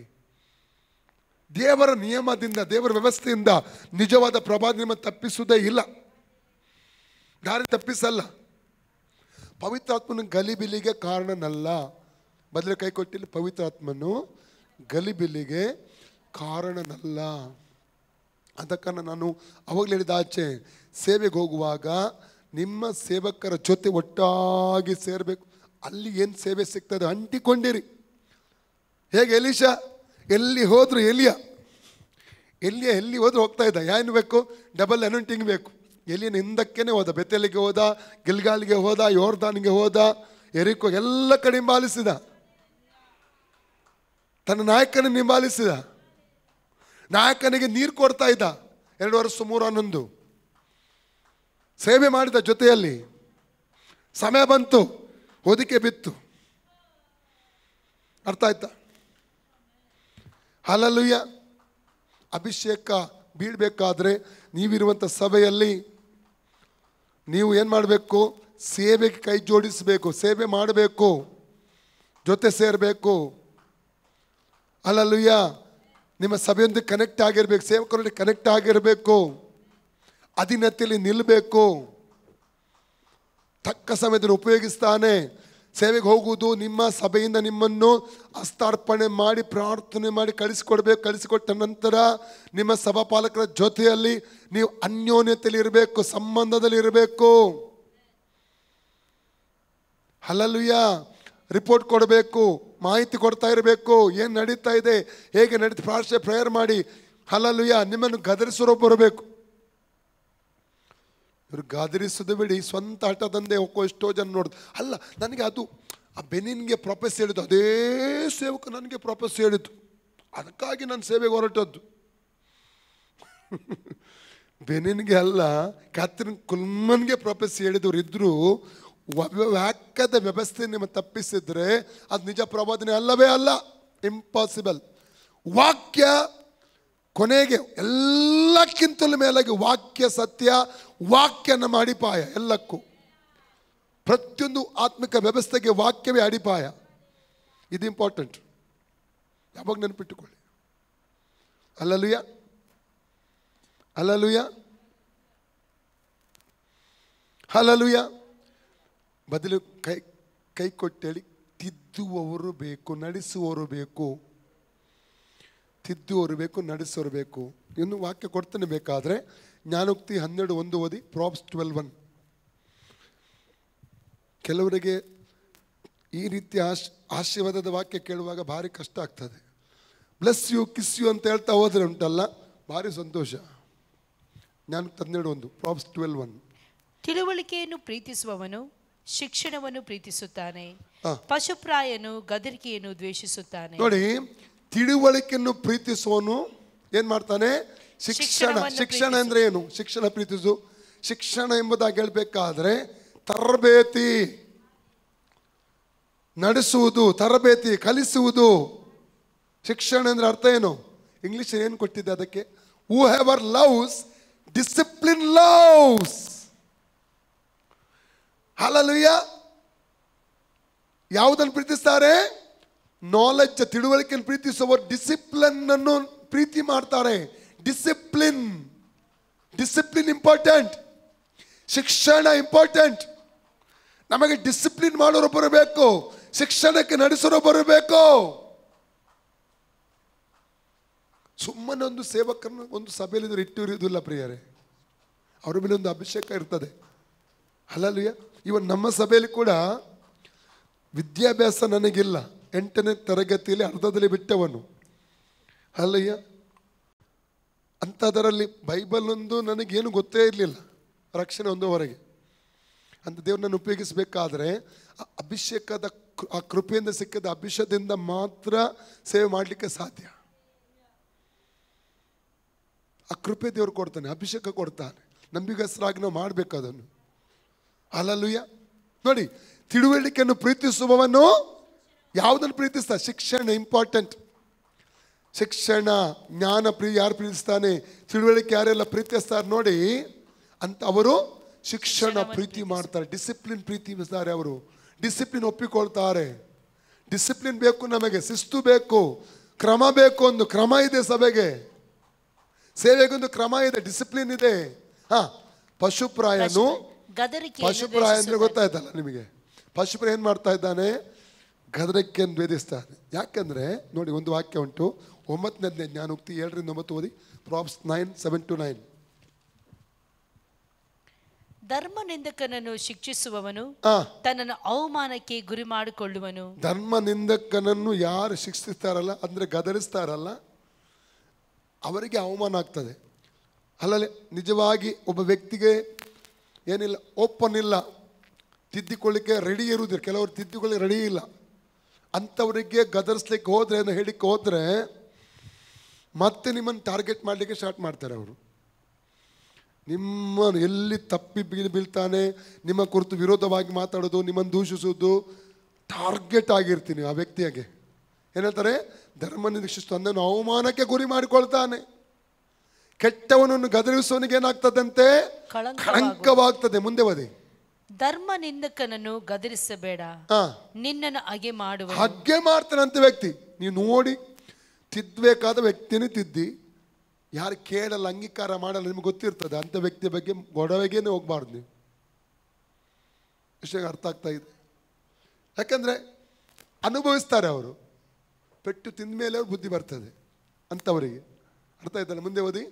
ಜ್ಞಾನವಂತನನ್ನು ಗದರಿಸಿದರೆ ನಿನ್ನನ್ನು ಪ್ರೀತಿಸುವನು. ಜ್ಞಾನವಂತನ ಗದರಿಸಿ ಅವನು ನಿಮ್ಮನ್ನು ಪ್ರೀತಿ. ಓ, ಅಯ್ಯೋ, ನನ್ನನ್ನು ಎಚ್ಚರಿಸಿದ್ರಲ್ಲ, ತಿದ್ದಿದ್ರಲ್ಲ ರೈಟ್ ಟೈಮಲ್ಲಿ, ಓ, ನನ್ನ ತಪ್ಪನ್ನು ತೋರಿಸಿಕೊಟ್ರಲ್ಲ, thank you brother, thank you sister, thank you pastor. ಅರ್ಥ ಆಯ್ತಾ? ಮುಂದೆ ಓದಿ. ಜ್ಞಾನಿಗೆ ಉಪದೇಶಿಸಿದರೆ ಹೆಚ್ಚು ಜ್ಞಾನವನ್ನು ಹೊಂದುವನು, ನೀತಿವಂತನಿಗೆ ಬೋಧಿಸಿದರೆ ಹೆಚ್ಚು ತಿಳುವಳಿಕೆಯನ್ನು ಪಡ್ಕೊಳ್ತಾರೆ. ಹಲ್ಲೆಲೂಯ. 13ನೇ 1ನೇ ವಾಕ್ಯ ಓದಿ. ಪ್ರಾಬ್ಸ್ 13:1. ಜ್ಞಾನಿಯಾದ ಮಗನು ತಂದೆಯ ಶಿಕ್ಷೆಯನ್ನು ಕೇಳುವನು, ಧರ್ಮನಿಂದಕನೋ ಗದರಿಕೆಯನ್ನು ಕೇಳನು. ಜ್ಞಾನಿಯಾದ ಮಗ ತಂದೆ ಶಿಕ್ಷೆಯನ್ನು ಕೇಳುವನೆಂದ್ರೆ ಅರ್ಥ ಏನು?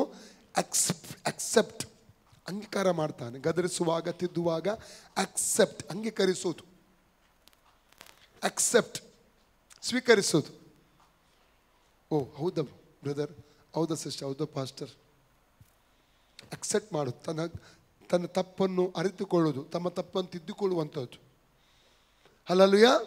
ಧರ್ಮನಿಂದಕ ಏನು ಮಾಡ್ತಾನೆ? ಗದರಿಕೆಯನ್ನು ಕೇಳನು.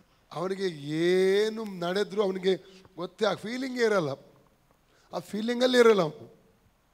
ಇನ್ನೊಂದು ವಾಕ್ಯ ಓದಿ. 15:5, 15:5. ಪ್ರಾಬ್ಸ್. ಮೂರ್ಖನು ತಂದೆಯ ಶಿಕ್ಷೆಯನ್ನು ತಿರಸ್ಕರಿಸುವನು. ಮೂರ್ಖ ತಂದೆ ಶಿಕ್ಷೆ ಏನ್ ಮಾಡ್ತಾನೆ? ತಿರಸ್ಕರಿಸ್ತಾನೆ. ಗದರಿಕೆಯನ್ನು ಗಮನಿಸುವವನು ಜಾಣನು. 10ನೇ ವಾಕ್ಯ ಓದಿ. 10 words. ಧರ್ಮ ಮಾರ್ಗವನ್ನು ಬಿಟ್ಟವನಿಗೆ ತೀಕ್ಷ್ಣ ಶಿಕ್ಷಣ, ಗದರಿಕೆಯನ್ನು ಕೇಳಲೊಲ್ಲವನು ಸಾವು. ಧರ್ಮ ಮಾರ್ಗವನ್ನು ಬಿಟ್ಟವನಿಗೆ ತೀಕ್ಷ್ಣ ಶಿಕ್ಷಣ, ಗದರಿಕೆಯನ್ನು ಕೇಳಲವನಿಗೆ, ಯಾರು ಗದರಿಕೆ ಕೇಳುವುದಿಲ್ಲ ಅವನಿಗೆ ಏನಾಗ್ತದೆ? ಸಾವು, ಸತ್ತು ಹೋಗ್ತಾನೆ ಅವನು, ಆತ್ಮಿಕವಾಗಿ ಸತ್ತು ಹೋಗ್ತಾನೆ. 15 ವಾಕ್ಯ 15. ದೀನನ ದಿನಗಳೆಲ್ಲ ದುಃಖಭರಿತ. 12 ವಾಕ್ಯ 12 words. ಧರ್ಮ ನಿಂದಕನು ಗದರಿಕೆಯಲ್ಲನು, ಜ್ಞಾನಿಗಳ ಸಂಗಡ ಸೇರನು. 31-32 words, ಸೇಮ್ ಚಾಪ್ಟರ್. 31-32. ಜೀವಪ್ರದವಾದ ಗದರಿಕೆಗೆ ಕಿವಿಗೊಡುವವನು ಜ್ಞಾನಿಗಳ ನಡುವೆ ಎಲ್ಲಿ ನೆಲೆಗೊಳ್ತಾನೆ ಅಂತವನು? ಜ್ಞಾನಿಗಳ ನಡುವೆ ನೆಲೆಗೊಳ್ತಾನೆ. ಶಿಕ್ಷೆಯಲ್ಲದವನು ತನ್ನನ್ನೇ ನಿರಾಕರಿಸ್ತಾನೆ. ಗದರಿಕೆಯನ್ನು ಕೇಳುವವನು ಬುದ್ಧಿಯನ್ನು ಪಡೆಯುವನು. ಗದರಿಕೆ ಕೇಳುವನು ಏನ್ ಮಾಡ್ತಾನೆ? ಬುದ್ಧಿಯನ್ನು ಪಡೆಯುತ್ತಾನೆ. ಎಷ್ಟು ನನಗೆ ತಿದ್ದಬೇಕು, ಯಾರಾದರೂ ಸರಿಪಡಿಸಬೇಕು ಎಂದು ಬಯಸುವವರು ಇಷ್ಟನಿದ್ದೀರಿ ಇಲ್ಲಿ? ಹೃದಯಪೂರ್ವಕವಾಗಿ ಗೊತ್ತಿಲ್ಲ, ಆನ್ಲೈನ್ ಇರೋರು ಕೂಡ ಬಯಸಬೇಕು. ಯಾರಾದ್ರು ನಮ್ಮ ತಪ್ಪನ್ನು ಹೇಳುವವರು ಇರಬೇಕು. ಹಾಗಂತ ಯಾವಾಗ ತಪ್ಪು ಹುಡುಕುತ್ತಾ ಹೋಗೋದಲ್ಲ, ಅದು ನಮ್ಮ ಮೇಲೆ ಒಬ್ಬರು ಇರಬೇಕು. ಮೆಂಟರ್ ಅಂತ ಇರಬೇಕು ನಮಗೆ, ಅದು ಇಂಪಾರ್ಟೆಂಟ್. ಮೆಂಟರ್ ಅಂತ ಇರಬೇಕು, ನಡೆಸೋರು ಇರಬೇಕು. ಸೇವೆ ಅಂದರೆ ಸುಲಭ ಅಲ್ಲ. ಸೇವೆಯಲ್ಲಿ ನೋವು, ದುಃಖ, ಅನುಭವಗಳು ಎಷ್ಟು ಬರ್ತದೆ. ನಾವು 25 ವರ್ಷದಲ್ಲಿ ಸುಖದ ಸುಪ್ಪತ್ತಿಗೆಯಲ್ಲಿ ಸೇವೆ ದಾಟಿ ಬರಲಿಲ್ಲ. ಕಣ್ಣೀರಿನ ರಾತ್ರಿಗಳೆಷ್ಟೋ ನಮ್ಮ ಜೀವಿತದಲ್ಲಿ ಬಂದಿದೆ. ವೇದನೆ ರಾತ್ರಿಗಳೆಷ್ಟೋ ಎಷ್ಟೋ ದಿವಸ ರಾತ್ರಿ ಮಲಗದಂಥ ಸಮಯಗಳಿಟ್ಟು, ಕೈಯಲ್ಲಿ ₹1 ಇಲ್ಲದಂಥ ಸಮಯಗಳಲ್ಲಿ ದಾಟಿ ಬಂದಿದ್ದೇವೆ. ಅನೇಕ ಸವಾಲುಗಳನ್ನು ಫೇಸ್ ಮಾಡಿದಂಥ ಅನುಭವಗಳು, ದಿನಗಳು ನಮ್ಮ ಜೀವಿತದಲ್ಲಿ. ಸೇವೆ ಅಂದರೆ ಸುಲಭ ಅಲ್ಲ. ಕೆಲವರಿಗೆ ಯಾಕೆ ಓಡಿ ಹೋಗ್ತಾರಂದರೆ, ಅವರಿಗೆ ಕೆಲವರಿಗೆ ಹೆಸರು ಬೀರ್ತದೆ. ಸಭೆಯ ಮೂಲಕವಾಗಿ ಯಾಕೆ ಹೋಗುವುದಿಲ್ಲ ಅಂದರೆ, ಸಭೆಯ ಒಂದು ಆ ನಿಯಮದ ಪ್ರಕಾರ ಸೇವೆಗೆ ಹೋಗುವುದಿಲ್ಲ ಅಂದರೆ, ಯಾಕಂದರೆ ಅವ್ರು ಬೇರೆನೇ ಉದ್ದೇಶ ಇರ್ತದೆ. ಅಲ್ಲಲ್ಲೂಯ್ಯ, ದೇವರಿಗೆ ಸ್ತೋತ್ರವಾಗಲಿ. ಅಲ್ಲಲ್ಲೂಯ್ಯ. ನಾನು ಮಾತಾಡಲಿಕ್ಕೆ ಹೋಗೋದಿಲ್ಲ, 1:30 ಆಯಿತು ಆಲ್ರೆಡಿ ಅಲ್ಲ. ವಾಕ್ಯದ ಭಾಗವು ನಾಳೆ ಮಾತಾಡೋದ. ನಾನು ಪೌಲನ ಕುರಿತಾಗಿ 4 ವಿಷಯ ಮಾತಾಡಿದೆ ಇವತ್ತು. ಅವನು ಯಾಕೆ ಅಷ್ಟು ದೇವರು ಉಪಯೋಗಿಸ್ತಾ. 1ನೇ ಭಾಗ ಯಾವುದು? ಒಂದು ವಿಷಯ ವೈರಾಗ್ಯ, 2ನೇದು ಸಮರ್ಪಣೆ, 3ನೇದು ಆತ್ಮಭಾರ ಅಲ್ಲ, 4ನೇದು ಅಧೀನತೆ. ನಾನು ನಾಳೆ ಕಂಟಿನ್ಯೂ ಮಾಡ್ತೇನೆ. ಎಲ್ಲರ ಕಣ್ಣು ಮುಚ್ಚಿಕೊಳ್ಳಿ, ಪ್ರಾರ್ಥಿಸೋಣ. ಅಲ್ಲಲ್ಲಿ ದೇವರ ಕೈಗೆ ನಾವು ಒಪ್ಪಿಸಿಕೊಡೋಣ ಪ್ರಿಯರೇ. ಓರಾಬ ಕೇಳಲ್ಪಟ್ಟಂಥ ವಾಕ್ಯಕ್ಕೆ ನಾವು ಪೂರ್ಣವಾಗಿ ಒಪ್ಪಿಸಿಕೊಡುವ. ದೇವರು ನಮ್ಮ ಜೀವಿತದಲ್ಲಿ ಏನೋ ಒಂದು ಬದಲಾವಣೆ ಬಯಸ್ತಾ ಇದ್ದಾನೆ. ನಾವು ಕೇಳುವ, ದೇವರೇ ಇದು ನಮಗಾಗಿ ತಗೊಳ್ಳುವ ವಾಕ್ಯ, ಬೇರೆಯವರಿಗಾಗಿ ಅಲ್ಲ. ಅಂದರೆ ಈ ವಾಕ್ಯ ಸಂಬಂಧಪಟ್ಟು ನಮಗೇನು ನಮ್ಮ ಜೀವಿತ ಇದ್ದರೆ ನಾವು ಸರಿಪಡಿಸಿಕೊಳ್ಳೋಣ. ಸರಿಪಡಿಸಿಕೊಳ್ಳುವಂಥ ವ್ಯಕ್ತಿಯನ್ನು, ಯಾಕಂದರೆ ಕೀರ್ತನೆ 50:23 ಹೇಳ್ತದೆ, ತನ್ನ ನಡತೆಯನ್ನು ಸರಿಪಡಿಸಿಕೊಳ್ಳುವವನಿಗೆ ನನ್ನ ವಿಶೇಷವಾದ ರಕ್ಷಣೆಯನ್ನು ತೋರಿಸ್ತೇನೆ ಅಂತ ಕರ್ತನ ಹೇಳಿದ್ದಾನೆ. ಓರಿಬಕ ಶಾಂದಲಬ ರಬ್ರಕ ಸೆಕ್ರಿಯಾಂದಲ್ಮ ಸಂಡ ರುಕ್ಕೋತುಲಿಬ ರಕ್ರಮಕ ಸೆಕ್ರಿಯಾಂದಲ್ಮ ಸಂದಲೆ. ಪ್ರೀತಿ ಸ್ವರೂಪನಾದ ನಮ್ಮ ಪರಲೋಕ ತಂದೆಯೇ, ಯೇಸುವಿನ ನಾಮದಲ್ಲಿ ಪವಿತ್ರಾತ್ಮನ ಸಹಾಯದೊಂದಿಗೆ ಕರ್ತನ ನಿನ್ನ ಪಾದಪೀಠಕ್ಕೆ ಬಂದಿದ್ದೇವಪ್ಪ. ಇಲ್ಲಿ ಇರುವಂಥವರಿಗಾಗಿಯೂ ಆನ್ಲೈನಲ್ಲಿ ವೀಕ್ಷಿಸಿದ ಪ್ರತಿಯೊಬ್ಬರಿಗಾಗಿ ಪ್ರಾರ್ಥಿಸುತ್ತೇನಪ್ಪ. ನಿನ್ನ ವಾಕ್ಯದ ವ್ಯವಸ್ಥೆಯಲ್ಲಿಯೇ ಅವರು ಮುಂದೆ ಹೋಗುವಾಗ ಸಹಾಯ ಮಾಡು. ಪೌಲನನ್ನು ಹೇಗೆ ಉಪಯೋಗಿಸಿದೆ ಎಂಬುದಾಗಿ ವಾಕ್ಯದ ಆಧಾರದಲ್ಲಿ 4 ಸಂಗತಿನ ದಾನ ಮಾಡಿದ್ದೇವಪ್ಪ. ನಾವು ನಮ್ಮ ಜೀವಿತದಲ್ಲಿ ಈ ವಚನ ಅಳವಡಿಸಿಕೊಂಡು ಪೌಲನಾಗಿ ಜೀವಿಸುವುದಕ್ಕೆ ನಮಗೆ ಕೃಪೆಯನ್ನು ಅನುಗ್ರಹಿಸು. ವಾಕ್ಯದ ವ್ಯವಸ್ಥೆಯಲ್ಲಿ ನಿಲ್ಲಲು ಬೇಕಾದ ಕೃಪೆ ಬಲವನ್ನು ನಮಗೆ ಅನುಗ್ರಹಿಸಿಕೊಡಬೇಕೆಂಬುದ ಕರ್ತನೆ ಕೇಳಿಕೊಳ್ತೇನೆ. ಸೈತಾನ ನಮ್ಮ ವಂಚಿಸಬಾರದು, ಸೈತಾನ ನಮ್ಮ ನಷ್ಟಪಡಿಸಬಾರದು, ನಾವು ಮೋಸ ಹೋಗಬಾರದು, ದಾರಿ ತಪ್ಪಬಾರದು. ನಿನ್ನ ಬಲ, ನಿನ್ನ ಮಾರ್ಗದರ್ಶನ, ನಿನ್ನ ಅಭಿಷೇಕದೊಂದಿಗೆ ನಿಲ್ಲಲು ಬೇಕಾದ ಕೃಪೆ ನಮಗೆ ಅನುಗ್ರಹಿಸು. ಎಲ್ಲ ಮಹಿಮಿಸ್ತೇವೆ ಯೇಸುವಿನ ಹೆಸರಲ್ಲಿ ತಂದೆಯೇ. ತಂದೆ ದೇವರ ಪ್ರೀತಿ, ಕರ್ತನ ಯೇಸುವಿನ ಕೃಪೆ, ಪವಿತ್ರಾತ್ಮನ ಐಕ್ಯತೆ, ಅನ್ಯೋನ್ಯತೆ, ಪರಿಪಾಲನೆ ಎಂದಿಗೂ ಎಂದಿಗೂ ಸದಾಕಾಲ ನಮ್ಮೆಲ್ಲರ ಜೊತೆಯಲ್ಲಿರಲಿ. ಯೇಸು ರಕ್ತಕ್ಕೆ ಜಯ. ಜಯ ಕೊಟ್ಟ ದೇವರಿಗೆ ಹಲ್ಲೆಲೂಯಾ. ಯೇಸು ರಕ್ತದಡಿ ನಾನಿರುವೆ, ಯೇಸು ರಕ್ತದಡಿ ನಾನಿರುವೆ, ಯೇಸು ರಕ್ತದಡಿ ನಾನಿರುವೆ, ನನಗೆ ಯಾವಾಗಲೂ ಜಯ ಜಯವೇ, ನನಗೆ ಕ್ರಿಸ್ತನಲ್ಲಿ ಜಯ ಜಯವೇ. ಆನೆ ಇಲ್ಲ, ಆನೆ ಇಲ್ಲ, ಆನೆ ಇಲ್ಲ, ಆನೆ ಇಲ್ಲ, ಆನೆ ಇಲ್ಲ, ಆನೆ ಇಲ್ಲ, ಆನೆ ಇಲ್ಲ, ಆನೆ ಇಲ್ಲ, ಆನೆ ಇಲ್ಲ, ನನಗೆ ಯಾವಾಗಲೂ ಜಯ ಜಯವೇ, ನನಗೆ ಕ್ರಿಸ್ತನಲ್ಲಿ ಜಯ ಜಯವೇ. ಯೇಸು ರಕ್ತದಲ್ಲಿ ಜಯ ನಮ್ಮದೇ, ಯೇಸು ವಾಕ್ಯದಲ್ಲಿ ಜಯ ನಮ್ಮದೇ, ಯೇಸು ನಾಮದಲ್ಲಿ ಜಯ ನಮ್ಮದೇ. ಹಲ್ಲೆಲೂಯಾ.